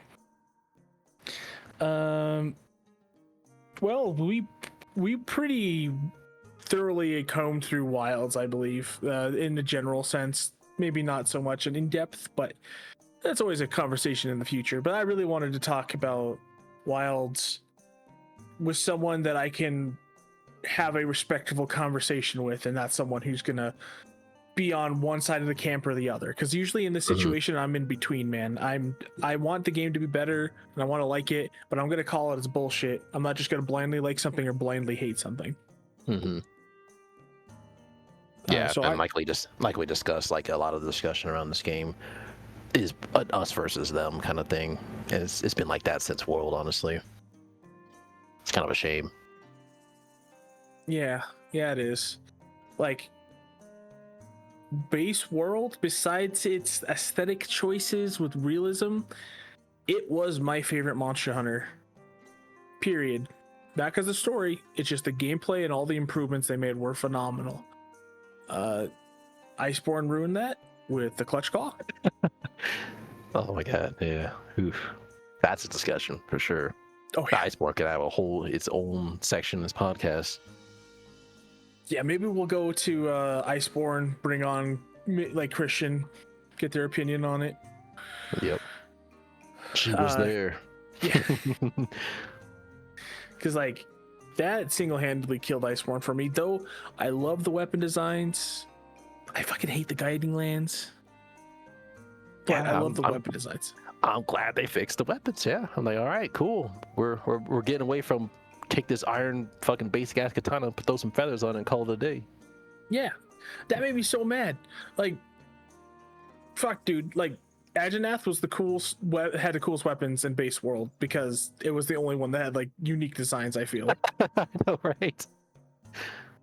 Even the hardest, or sorry, not the hardest, but the final boss of the game, he had really cool, useless armor, but his weapons were just the metal or bone variants.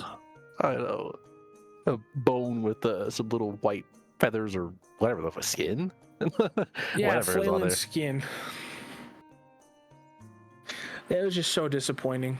That was so bad. But then we get to Iceborne and we get like the Ice Barrier armor, still my favorite armor set in the whole series. And we got the Brachydios, Raging Brachydios weapons that are just like rainbow colored.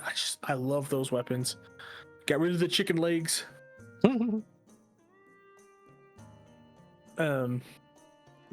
For those who don't know, base world Iceborne, I should say, actually, like beginning Iceborne, before they added Raging Brachy, they had Brachy weapons. Some of them were unique. The dual blades were not, and they were drumsticks. They were just drumsticks on, I think, the bone variant of the weapon. I forgot about those. I remember Kristen being really mad about that because those light break dual swords always look so cool, and then just to get that, you're like, what the hell is this? Chicken leg? Yeah. All right. Well, we'll definitely have a discussion on that and all of Iceborne in the future. I don't know when next we should do another podcast. I definitely want to get this one out beforehand, but But like I said, we could do fun stuff like tier lists and stuff. yeah, Other that'd be games fun. we played. You know, there's a whole world of gaming out there, so there's definitely a lot of topics, and we have a lot to say about MMOs. So I don't think there's a shortage of topics there. Consider we keep getting sidetracked, and we might have to dedicate. I'm pretty sure we're gonna end up having to dedicate most of, if not an entire podcast to talk about 14. There's just so much to unpack with that game. As people, I mean, we weren't there for 1.0, but we were there from the beginning of the current iteration of the game 12 years ago. Some of us are still here. Some of us are enjoying it more than others. One of us is gone. I think we have a lot to say on all aspects of that game. There's a lot to break down, and yeah, it might even be honestly 2 podcasts. Yeah, it might be. I mean, you're talking about a game that's been around for more than 10 years. So, you know, there's a lot to say. There's a lot to get into for sure. I mean, there's entire podcasts that are dedicated to 14. Like, you know, you look at the one with Mr. Happy. I can't remember what that one's called. It's been a long time since I've watched a lot of this content. And then I know there was State of the Realm, but then there's the Mob Talk. I think there's one more out there too. But yeah, it's just a lot to talk about. Yeah. Because with that game, there is a lot to love, or at least there used to be. And it's tough because they're the poster boy for me for what not to do with your game. But right now, I think they're in a state where they're kind of doing what Monster Hunter World is, and we don't have the full set of puzzle pieces. To where I think they realize that what they're doing with the combat system couldn't be. It's not going to bring in new audiences. It's getting too complicated. They needed to gut it out, gut all the classes, and start fresh. And Yoshi P, and this popped in my head when Yoshi P said this. He said he doesn't like to just do things. He likes to drip feed people so that they could slowly understand over time why he does what he does. So I think we're getting to this point where the classes got gutted. The combat has drastically changed. They improved combat drastically this expansion. This raid tier has some of the most inventive, fun fights in Savage, and the extreme is pretty fun and unique, even though it's pretty bare bones. Oh well, the dungeons are still bad, but still. they are building a foundation to build off of better than, oh, we had to take the shitty 1.0, build what we can from the scraps of that, while developing for that and this game at the same time, and then slowly over time, you know, making their own version of the game. Now the whole thing is built for that foundation to where 8.0 really could be a setting stone of like what this game could actually accomplish. There's more mobility in the game than ever. They're fixing a lot of gripes and issues I have. They're talking about class identity. Honestly, I see like there's a lot of things they could do. I like one thing that I see, really easily see them doing is getting rid of the healer roles as they are, where you have like heals you have to put out to keep people up, and doing something more of the line of Xenoblade Chronicles 3, where you have heals, but they're attached to your attacks. So you're just doing your rotation, and then you use this heal ability every so often to top or heal people off or shield them or something. I see that as much more like, because like the healing class is the most stressful and boring job at the same time. So like they could really do something special with what's coming out. I just don't know yet. I don't have all the puzzle pieces. I can't see into the future. So yeah, much like our discussion on Wilds, like, you know, we don't really know what the future is. We see what they have now, but I don't know. Now I think I've established here that I'm pretty positive. I have a pretty positive outlook when it comes to games. That game has eroded my positivity in a way that no other game has been able to do. It's to the point where I'm just like, I don't believe in what they have planned. I think that they got lucky with Realm Reborn, and they've been riding the coattails of the high ever since. Now, maybe they do have some major changes coming with this next expansion, but, you know, I've seen it time and time again. People are like, oh, they completely obliterated Summoner and they, you know, put a new base here. Oh, but it's a great base to work on. Where did they go with that base? You know, there's so many times where people are going like, oh yeah, you know, the game is in a great spot to do this. They got rid of a bunch of stuff, but they're gonna replace it with something, right? It's just, I've seen this happen time and time and time again, and they don't actually fix fundamental problems. They just put band-aids on them. So I would love to be wrong, but it's just over the course of my time playing that game, that's just what I've noticed, is that I don't think that they have the ability to get the game to where it should be.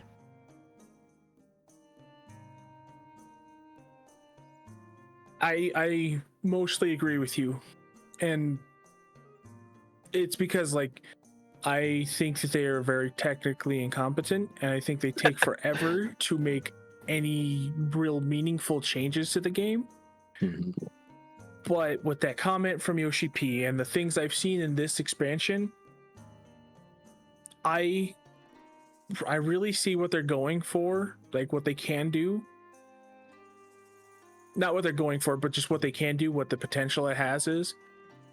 And that foundation that was made for Summoner and now Black Mage, and the reworks on some of the jobs, like Paladin got a rework. All these things, they could really pay off in 8.0, but we're going to have to wait and see. And if it's like, oh, well, we completely changed things, but it's like the bare bones of the changes, or like this is like completely different, but there's not a lot to it, then it's going to lose me completely. And that's when I'm going to dip off from Final Fantasy entirely.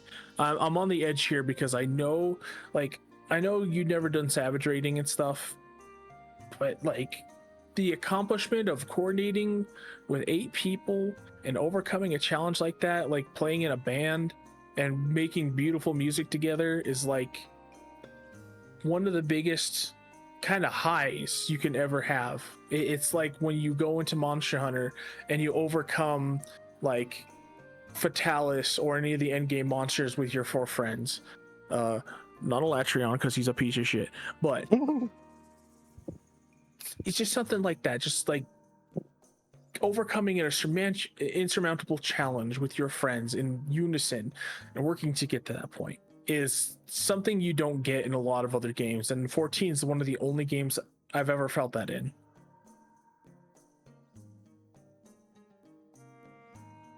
Yeah, well, that's fair. If anything, based on all the complaints, Savage Raiders are complaining the least this time around. They're saying they're eating good. It seems to be the lower end that are struggling. Yes, the story is garbage, hot garbage. Woklamat, the main character of this expansion, there's a lot of controversies with the voice actor that I won't get into, but oh yeah, that's a yeah, this can of poisonous worms right there. Okay. I think based off of nothing but their talents, that they are a mediocre voice actor that got their role for unjust reasons. They did not earn it, and they are the weakest voice actor in that game, and everybody tore them to shreds with "Spin, listen to me." Oh my god, man, I can't get enough of that. The memes, man. People, yeah, you're not kidding when they said they tore her to shreds. The memes are just insane. Oh, it was so bad. And in my opinion, the first half of the story was like back to a Realm Reborn, slowing down, new start. I really liked it. And then they tried to go to full Endwalker and have like this like really dark edge to it and like nihilism and everything. And like, I wasn't there for it that time. They didn't build up and earn it like they did for Shadowbringers. Yeah, that could be a future podcast topic too. The future of the series. I probably won't have too much to say of that, considering my knowledge is, ends at Endwalker essentially. Everything that I know is based off of Twitter, Kristen, you, and Reddit. So, but yeah, well, all I can say is that I hope you're right. Despite my feelings on that game, really everyone wins if we get a good game out of it. That's really the takeaway here is Yes. If they really are building towards this, new idea for the game and the idea actually works out, then everybody wins because everyone gets a good game. That's another, that's more fuel for the fire for World of Warcraft and all the other competitors to compete against. So everyone wins if the game is good. So I hope that you are right. But, based on what I've seen, I just don't think that I don't think that there's a plan here. I think that they're just kind of going to ride those last however many years this game has until it's in maintenance mode. And they have to make another, I don't think they're going to make another Final Fantasy MMO. They'll probably make a Final Fantasy live service game. But that's what I think is going to happen. No, you don't think they're going to make 14-2? I don't think so. The state of the MMOs right now is it just doesn't make sense to make a new MMO right now, even if you have brand power. I mean, Star Wars had a brand power like that, and they're not doing so great. That Star Wars The Old Republic, the most expensive MMO ever made, they're not doing that great. You need more than just brand recognition to make it an MMO, and no one's making it. No, it's just too expensive and too time consuming when you can make a live service game and get the same or more of an audience. Like Fortnite broke the game. Fortnite and PUBG, they broke the game. That's true. Yeah, I agree with you. And I think the problem with a lot of these MMOs now is that they're going for like these systems, these monetization systems. They're trying to keep things balanced. They're making things instant. The thing that made MMOs great in the past, even the shitty ones, was that they delivered a unique experience. They let you go into a big open world and travel around and hang out with your friends and just get away from real life for a little bit. And that was the main appeal, at least for me. Like, there's, well, you know what? That is the next topic we're going to get to, is news, video game news. So I guess we could jump into that there. There are new MMOs on the horizon that have me very interested. One of them is, I don't know if you've heard of it, but Ashes of Creation. I've heard of it, but I don't actually know too much about it. I've heard the name. Okay. I don't know a terrible amount to it. They have some terrible, idiotic ideas for how to run an alpha and beta with these ludicrously expensive keys that you need to buy to participate. But the game itself is styled like it's a tab target MMO, and it's styled like World of Warcraft, and I think it's made by people who used to play World of Warcraft that's making their own game now.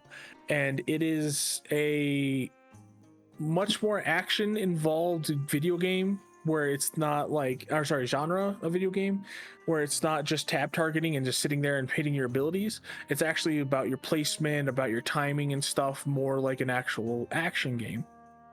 And Okay. that game delivers on an experience. It has the Trinity, but it also has like, they don't care so much about balance and everything. They just want you to go into the world, explore it, and have fun. You can go on the siege with a bunch of different people, fight against this dragon together.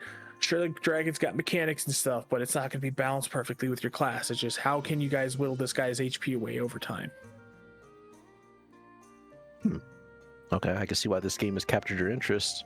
It definitely seems like the developers have a refreshing mindset when it comes to game design. Yeah, I think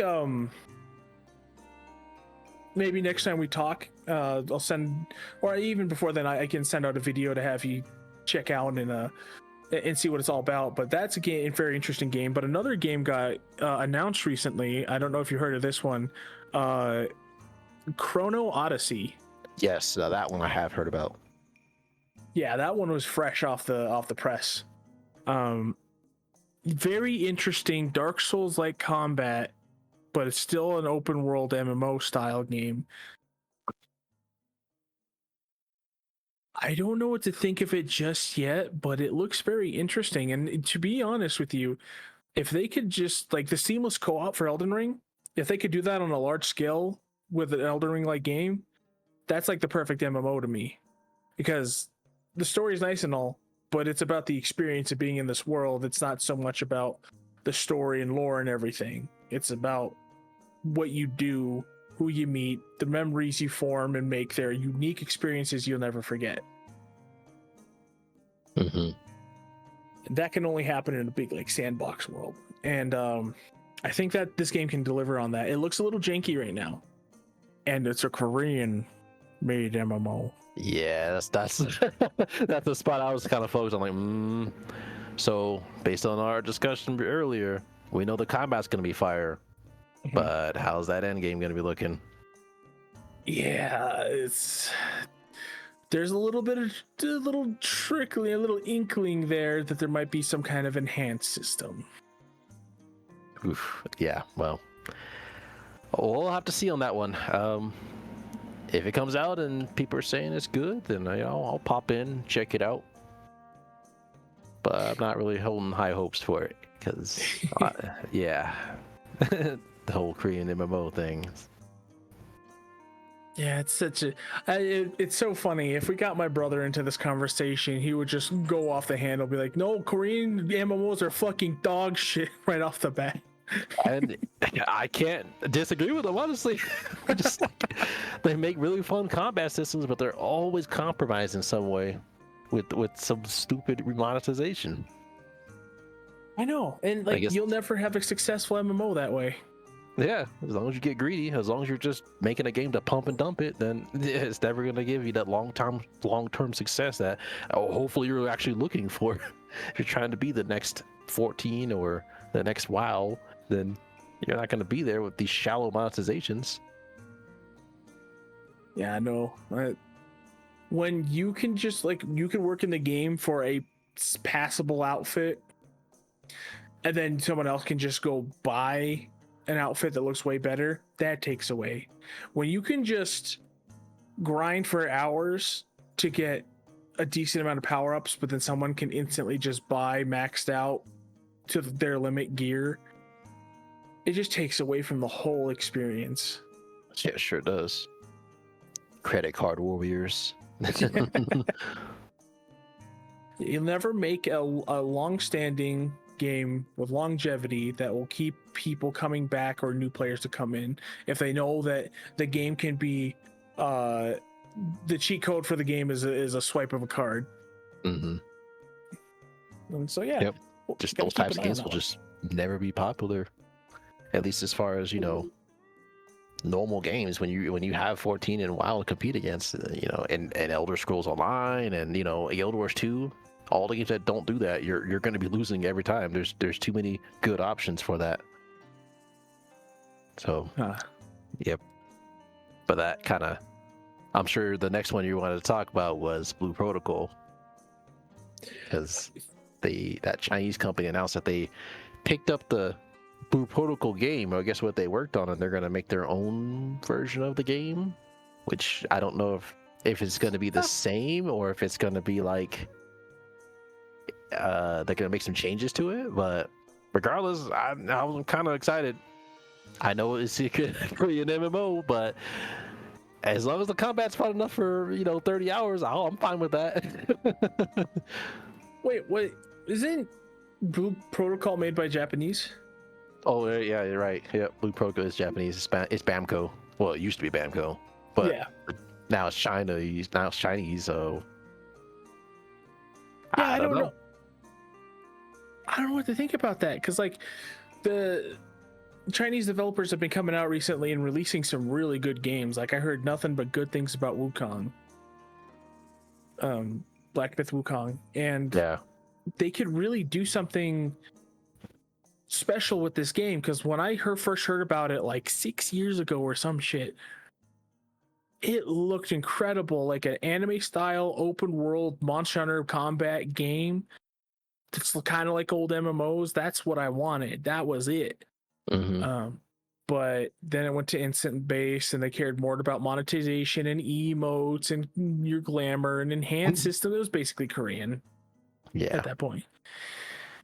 So Chinese developer picking it up, maybe they can like focus its goals, maybe make something that makes it like something that is special about this game, make it stand out and make something incredible with it, because they can make pretty decent combat games too.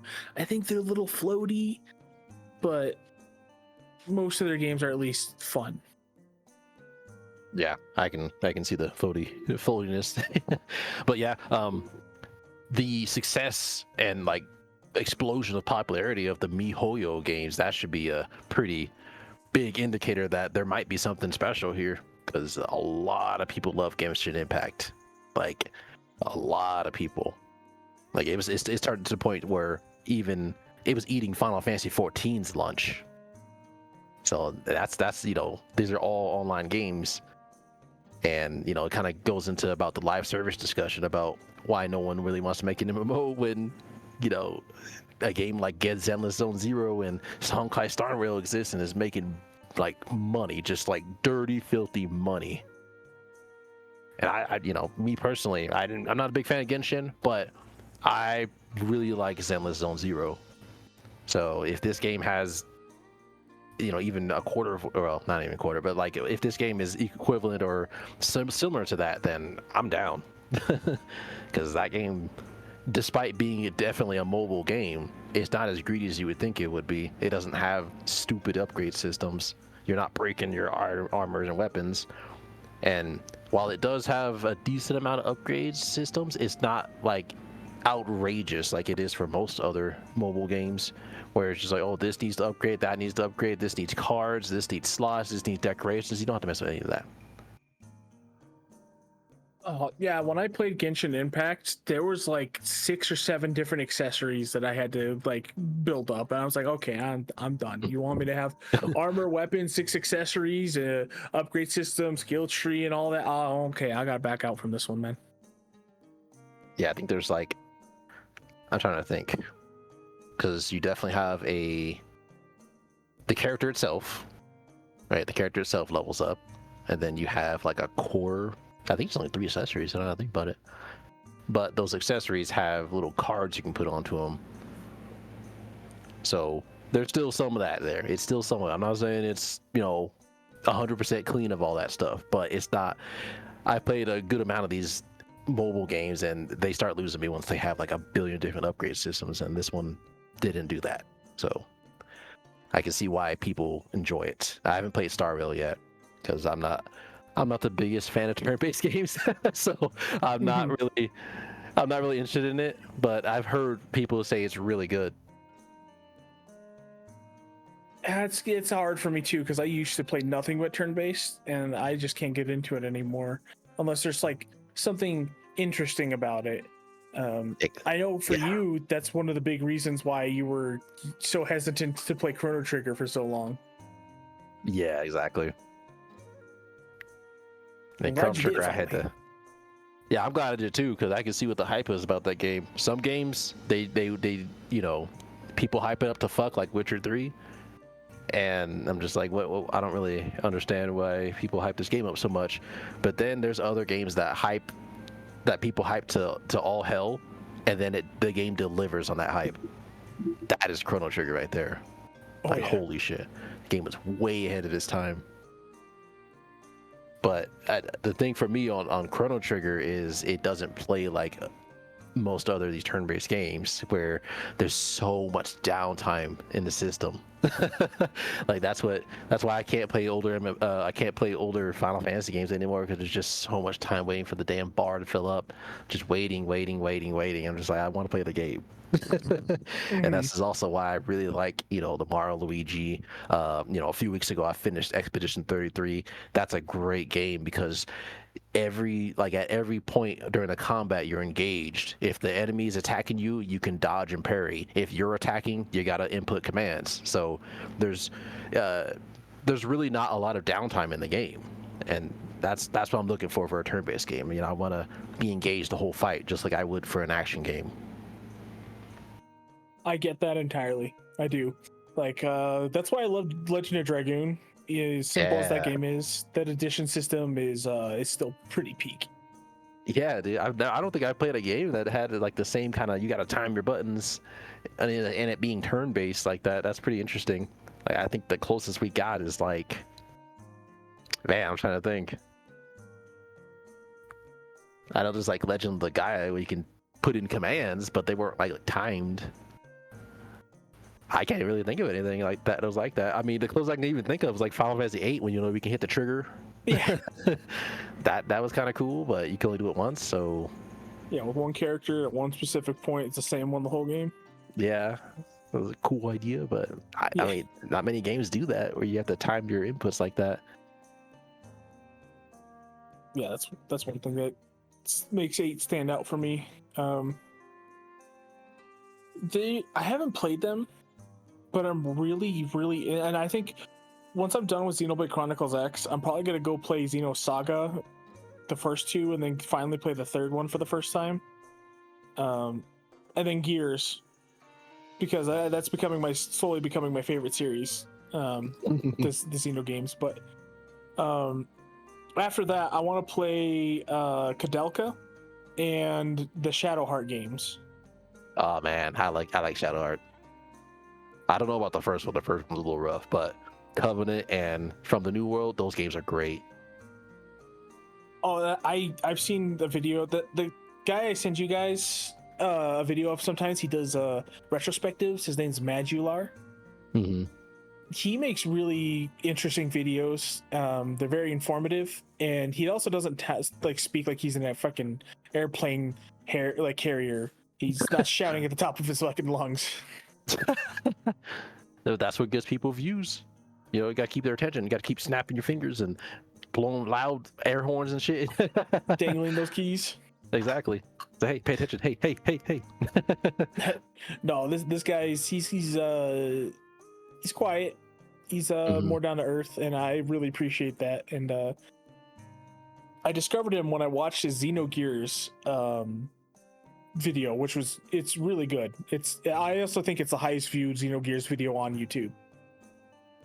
Oh, that was the guy you sent that did that review on Xenogears? Yeah. Okay.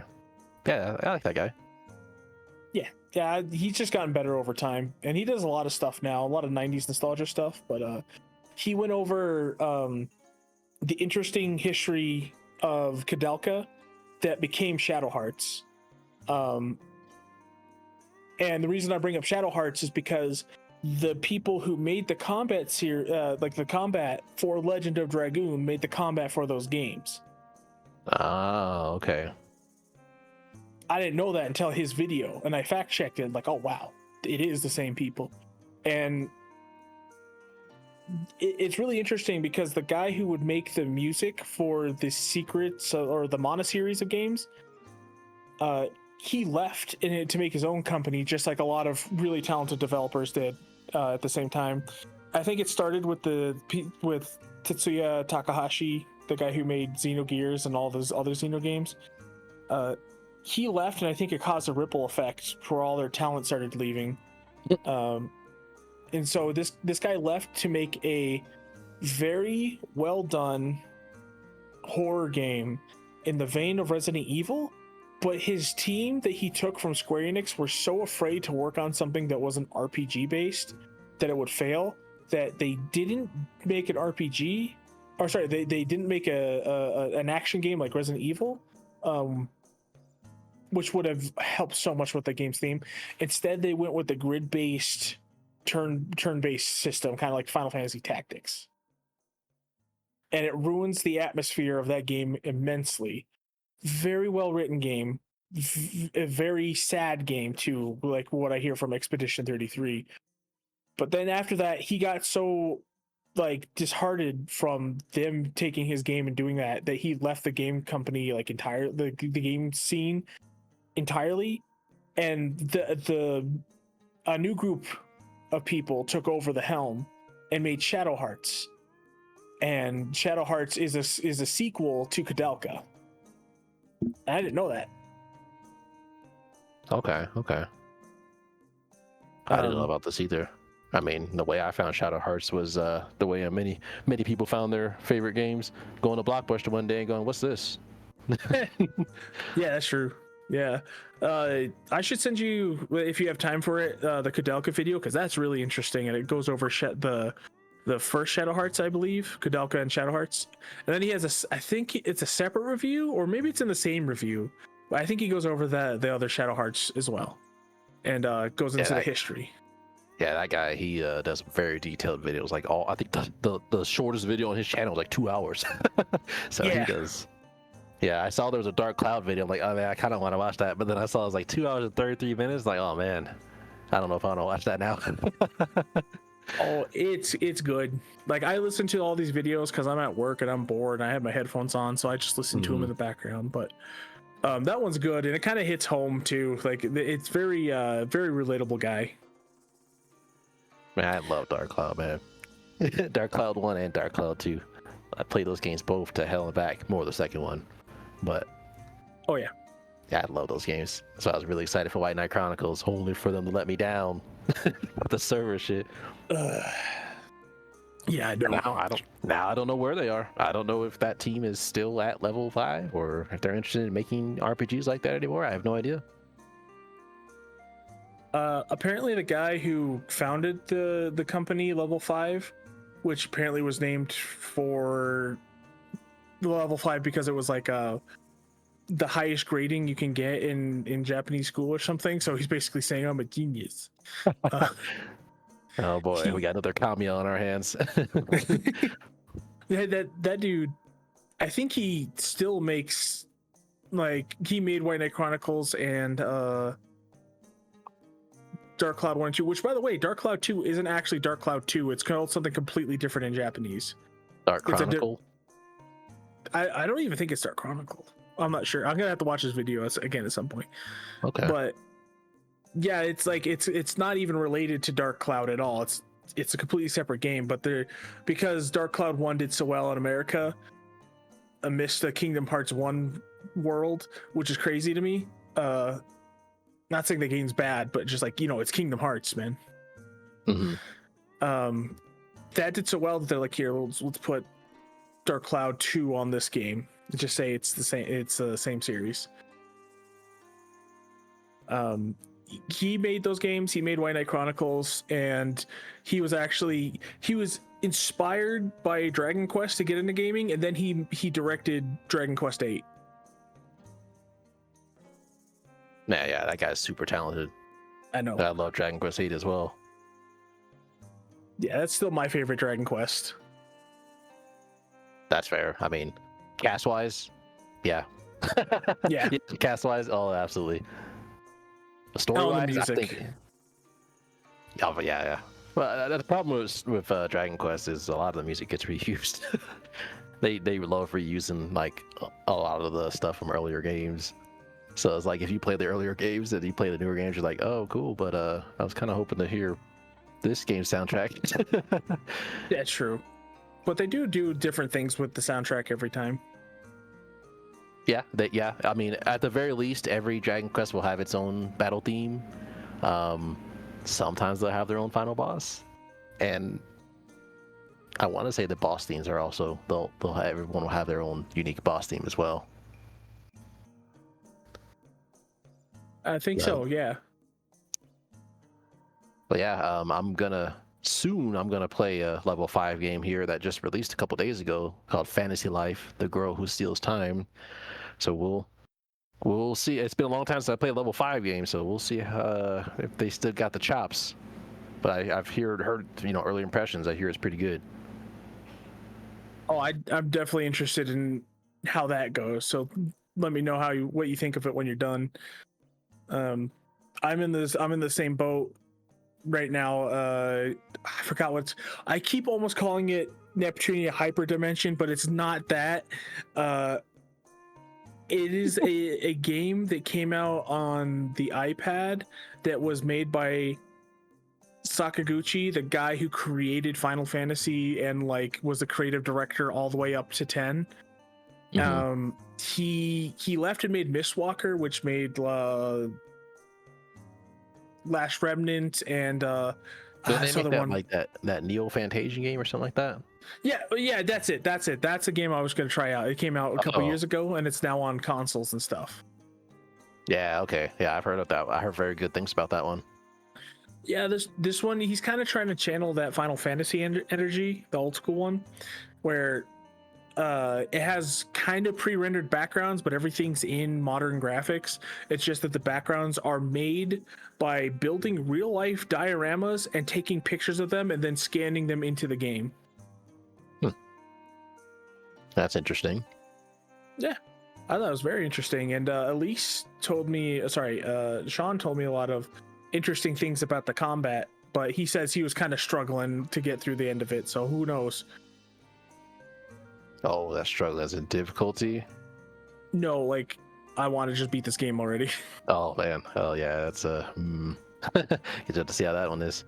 Yeah, it is a little disappointing to hear, but he's I think he's a great creative director, but it's not the brand or one person who makes these games. It's a group of people. And I think when he had Nobuo Uematsu and his phenomenal musical talents, and Tetsuya Nomura's writing insight as well as character designs, because he's a phenomenal draftsman, and the writers he had and everybody who worked under him, when he had all these people come together, he was able to direct them with his creativity into making some of the best games, or at least most inspirational games, generation defining ones. In fact, we wouldn't have JRPGs in America if it wasn't for 7.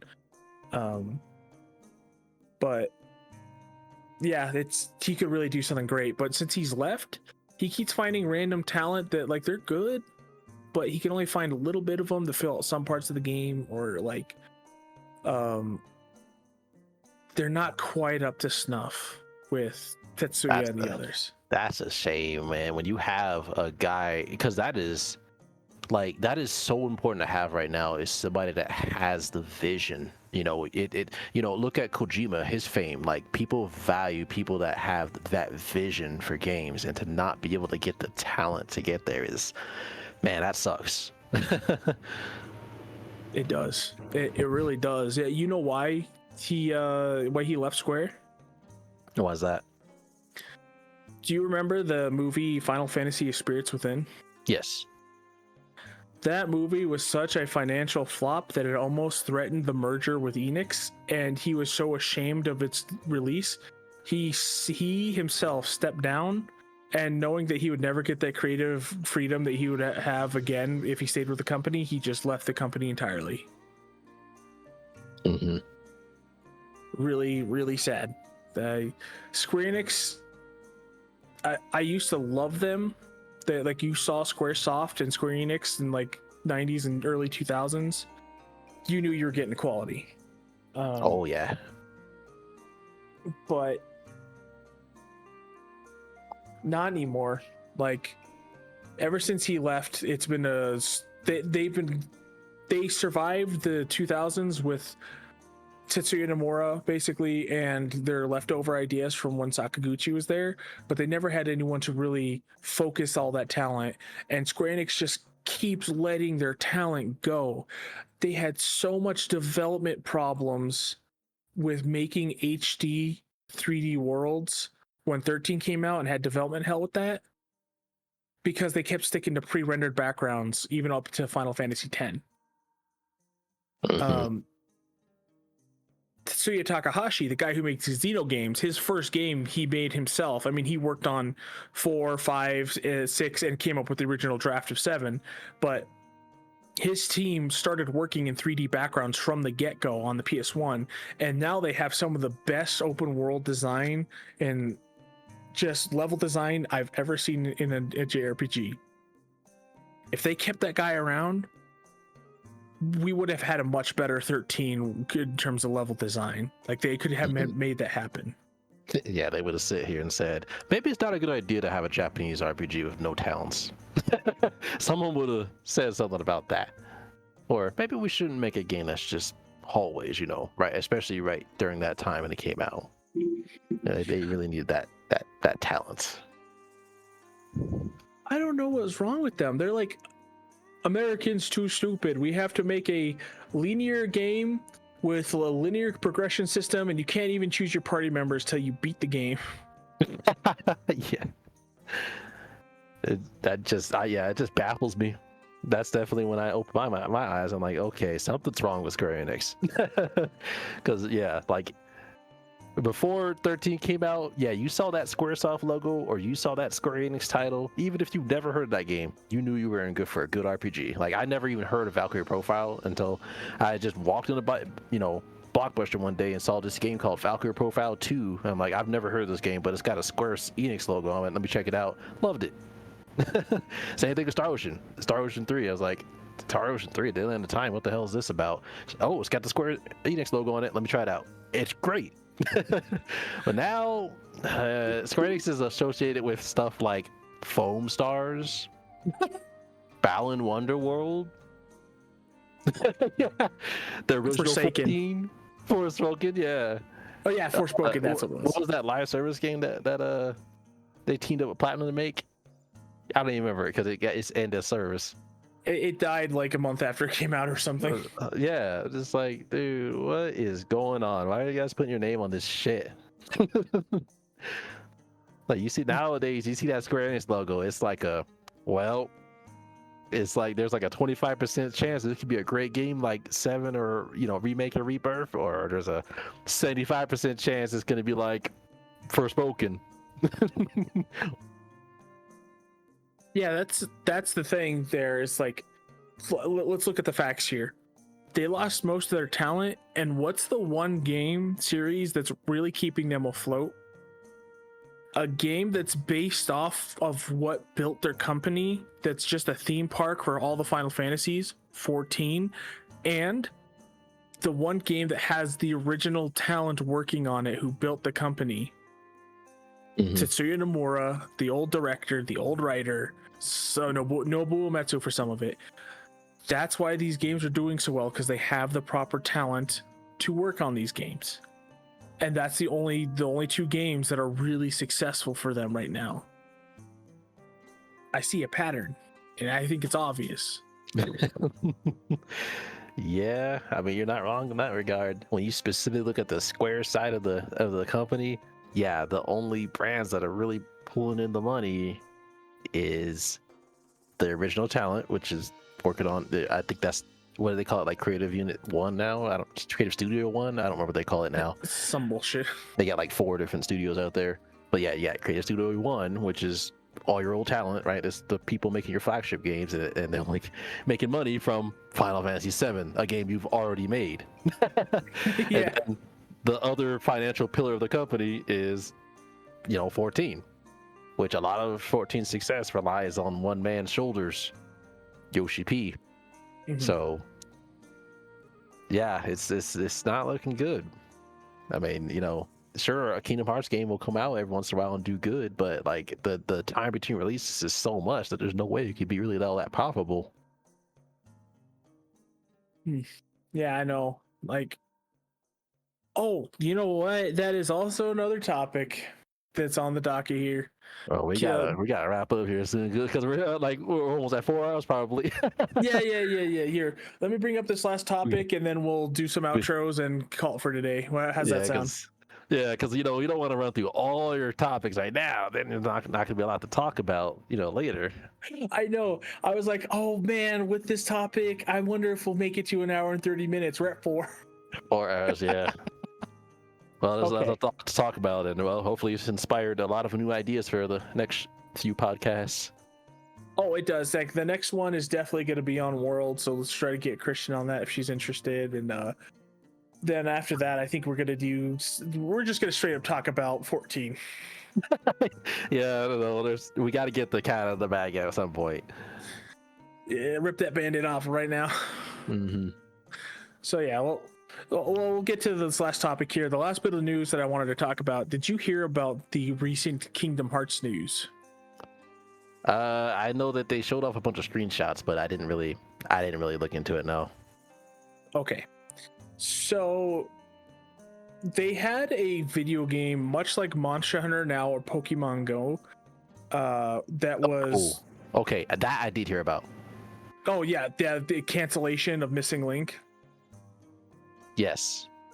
I thought you were talking about Kingdom Hearts 4. No, I just mean in general Kingdom Hearts, like okay, yeah.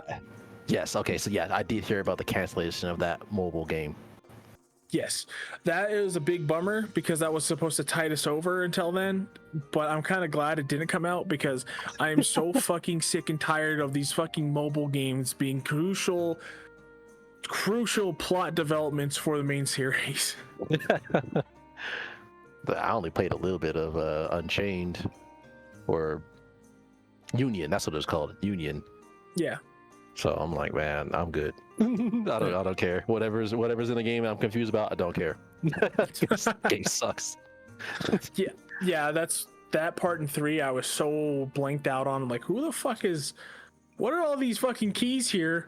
Who is that guy? Why does he have a keyblade that looks like Sora's but has a star? And why is Zigbar saying he's the Master of Masters student or some shit? I don't know what's going on. Wow, now that's the best character. I want to see more of that guy. Yeah, well, yeah, but he is the best character now because they ruined my boy Riku. Yeah, his story's kind of done. So yeah, they got rid of the coolest keyblade in the game. They got cool of his sick ass freaking hairdo from the second game. They butchered him as a character. When it comes to his like attitude and like his badassness, like he took care of shit. He got things done. He was Sora's dark side, Mm-hmm. And it's not a thing anymore. The coolest keyblade's gone. Did I say that? I know, right? I'm like, oh man, come on, way to dawn, come on. Yeah, way to kill the best character. At least he's a bro the entire time though. That's true. Trying to help you out, man. I'm like, all right, really, he doesn't really have much use being in the game anymore, but at least he's still cool. I thought the way they advertised it, and this is probably the original pitch, but I think the reason why there's so little Kingdom Hearts story in that game is because they were supposed to let you play as Sora Riku and Kairi, much like Birth by Sleep, but with these 3 characters, Yeah. and go the whole game with these 3. See, that makes a lot more sense for the original pitch of the game. That makes a whole lot more sense. That would have been awesome. I would love to play as, well, obviously Riku, but Kairi would have been a cool addition to see what she do instead of getting bitch slapped at the last fight.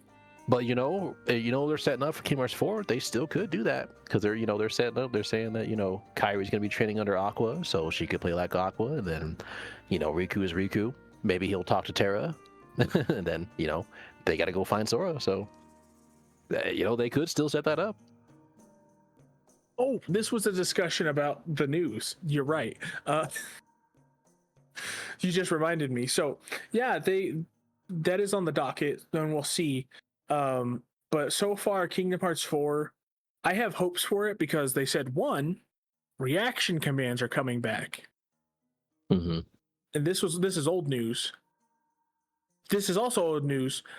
One of the writers for The World Ends With You is on the team, and they were really good at character writing, which is something I think Kingdom Hearts has been lacking. Mm-hmm. Yeah, so I remember you talked to me about this before at some point. Yeah. Now, the new news is that, well, Missing Link is dead, which is fine. I didn't really care, but it was going to hold me over. They showed new screenshots, and it does look really good. I hated Kingdom Hearts 4 Sora's design until they got all the textures for his outfit down, because he's got like this badass leather coat now, and he looks awesome. But this is basically, he said a while ago, Tetsuya Nomura, the developer, he said, I had to choose between making Kingdom Hearts 4 or Virum Rex. I'm going to do both of them, but right now I chose Kingdom Hearts 4 for the series longevity to get it started. So this is basically part 1 to the Final Fantasy Versus 13 2.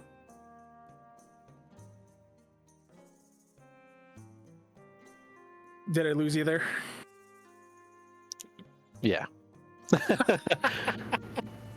Okay. This is Tetsuya Nomura we're talking about here after all. Yeah, like fair.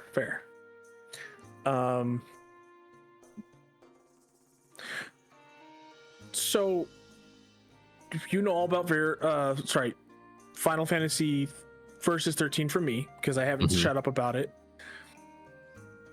Well, in Kingdom Hearts 3 for the DLC, you saw me fight that boss, Yozora. Mm-hmm. Yozora is Noctis. Not just saying he looks like him or is reusing some ideas or anything. He is Noctis's nobody. Oh, so they're basically straight up saying that Versus 13 is Kingdom Hearts style. Is that what's going on here? Basically, Virum Rex was the name of the video game in Toy Story when you first meet not Yozora, but you see Quadratum. Yeah, there was that strange cutscene that played as soon as you got the Toy Story. You're like, what game is this? This looks way fucking cooler than what I'm doing right now. Yeah, like, what's going on here? The Toy Story? What's going on? Where's Woody? Yeah, and my freaking Final Fantasy Versus 13 brain rot brain was like, well, hold on, this looks really familiar. But yeah, that's what it was. It was Versus 13 resurrected in Kingdom Hearts, and there's a lot of signs around Yozora's outfit modders and data miners have found. Like, there's a little chocobo chain on him. He says that this isn't what he really looks like normally. I'm saying that. Yeah. And then Stella, the original blonde-haired girl from Versus 13 that got cut for Luna Freya, she's the star, the nameless star you meet in the main game of Kingdom Hearts 3. That's like, I don't know my name, I don't remember who I am, and all this stuff. And then in the DLC they go into that a little bit more, and she tells you that basically they took everything from her. They took even her name, and it's basically alluding to the fact that they took Nomura's dream project away from him and turned it into something else. And it's basically saying that Final Fantasy 15 is the heartless version of that game, and now he's going to make the nobody version. This is great. I love this man. This is why I I keep know. following them. I know that his bad. final game's probably going to be Virum Rex too. Yeah, this bad is insane. But we're all here for it. We've been seeing the insanity play out ever since the very first Kingdom Hearts game. I know. That's just like, I think I showed you it, but there's a 1-to-1 comparison of the trailer with Noctis in the car when it was still Versus 13 and Yozora in the same exact, it's frame for frame the exact same thing, except just Yozora's there, and instead of the guy with the katana in Final Fantasy 15 who was in your party for like the beginning of the game, it's Luxon. So like, he's just taking, it seems like he's distancing himself from Disney as much as he can with Kingdom Hearts and creating the foundation for him to use Kingdom Hearts as a catapult to make the game he wants without the bureaucracy of Square Enix holding back his vision for the game. Because you know why Versus 13 failed? Because he had to take his entire team and work on fucking Final Fantasy 13, Final Fantasy 14, and any failed project they're having development issues on. And that's why that game took so long. So Yeah.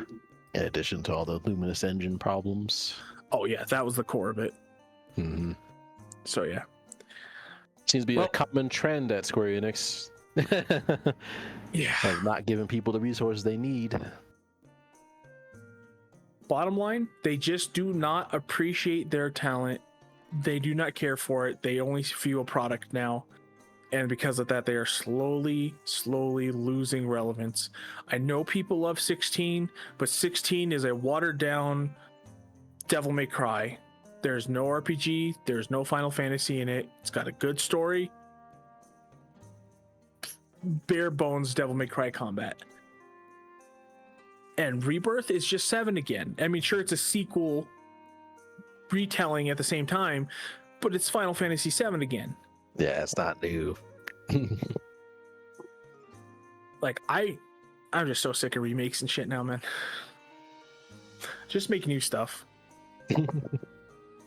Anyway, sorry, I'm going on a rant, but yeah, that was the news for Kingdom Hearts 4. They showed off cutscenes, or not cutscenes, sorry, screen caps of all the new engine stuff. There's a rotary phone in there that's super highly detailed.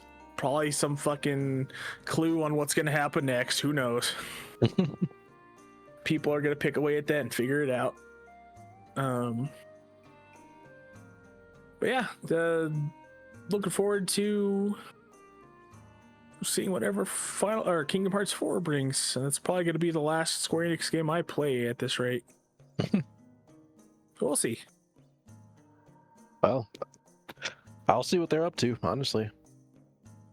You know, I had a lot of fun with Kingdom Hearts 3, and as long as they keep that gameplay fire, I'll be there for Kingdom Hearts 4.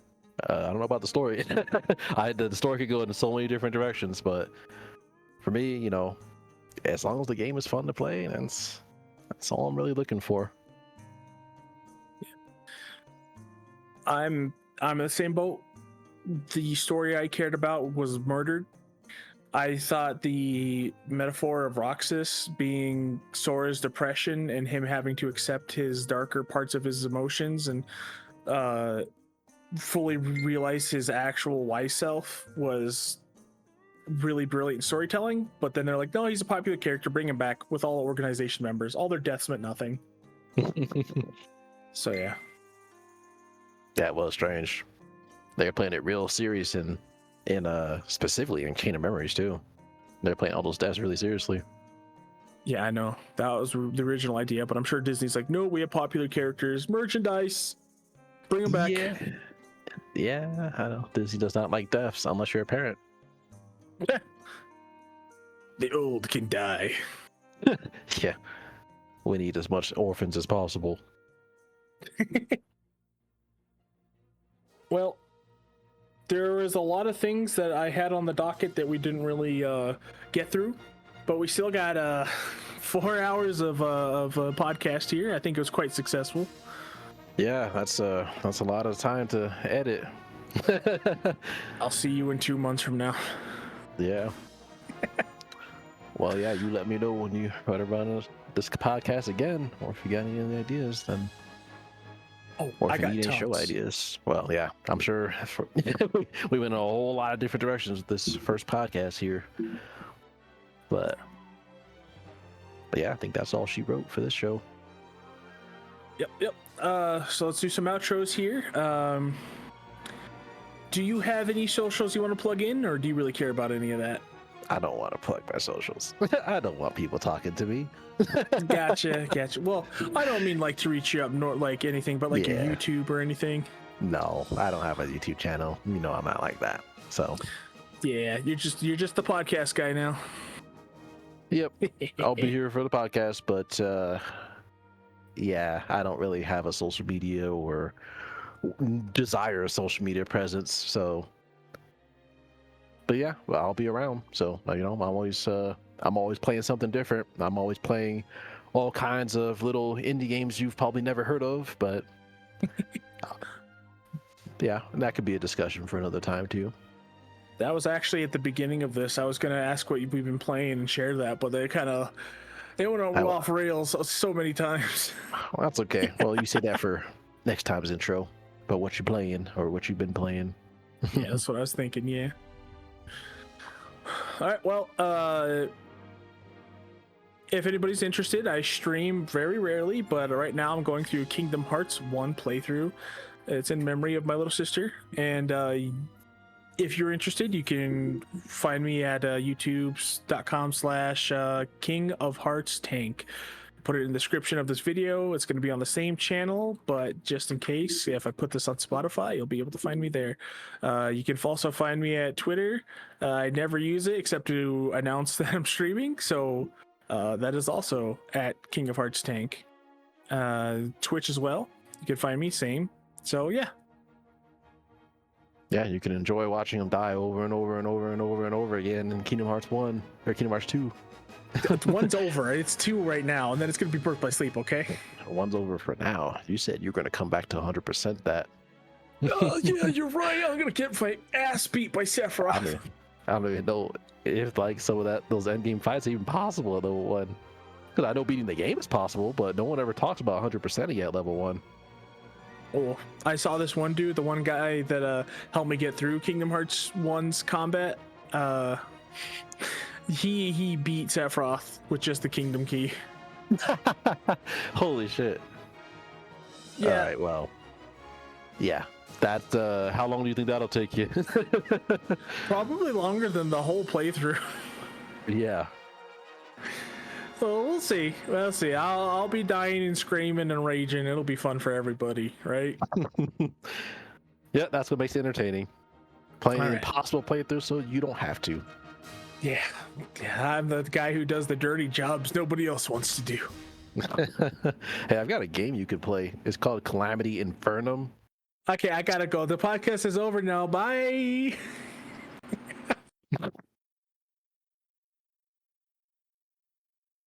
Okay, let's see. How do I? There you go.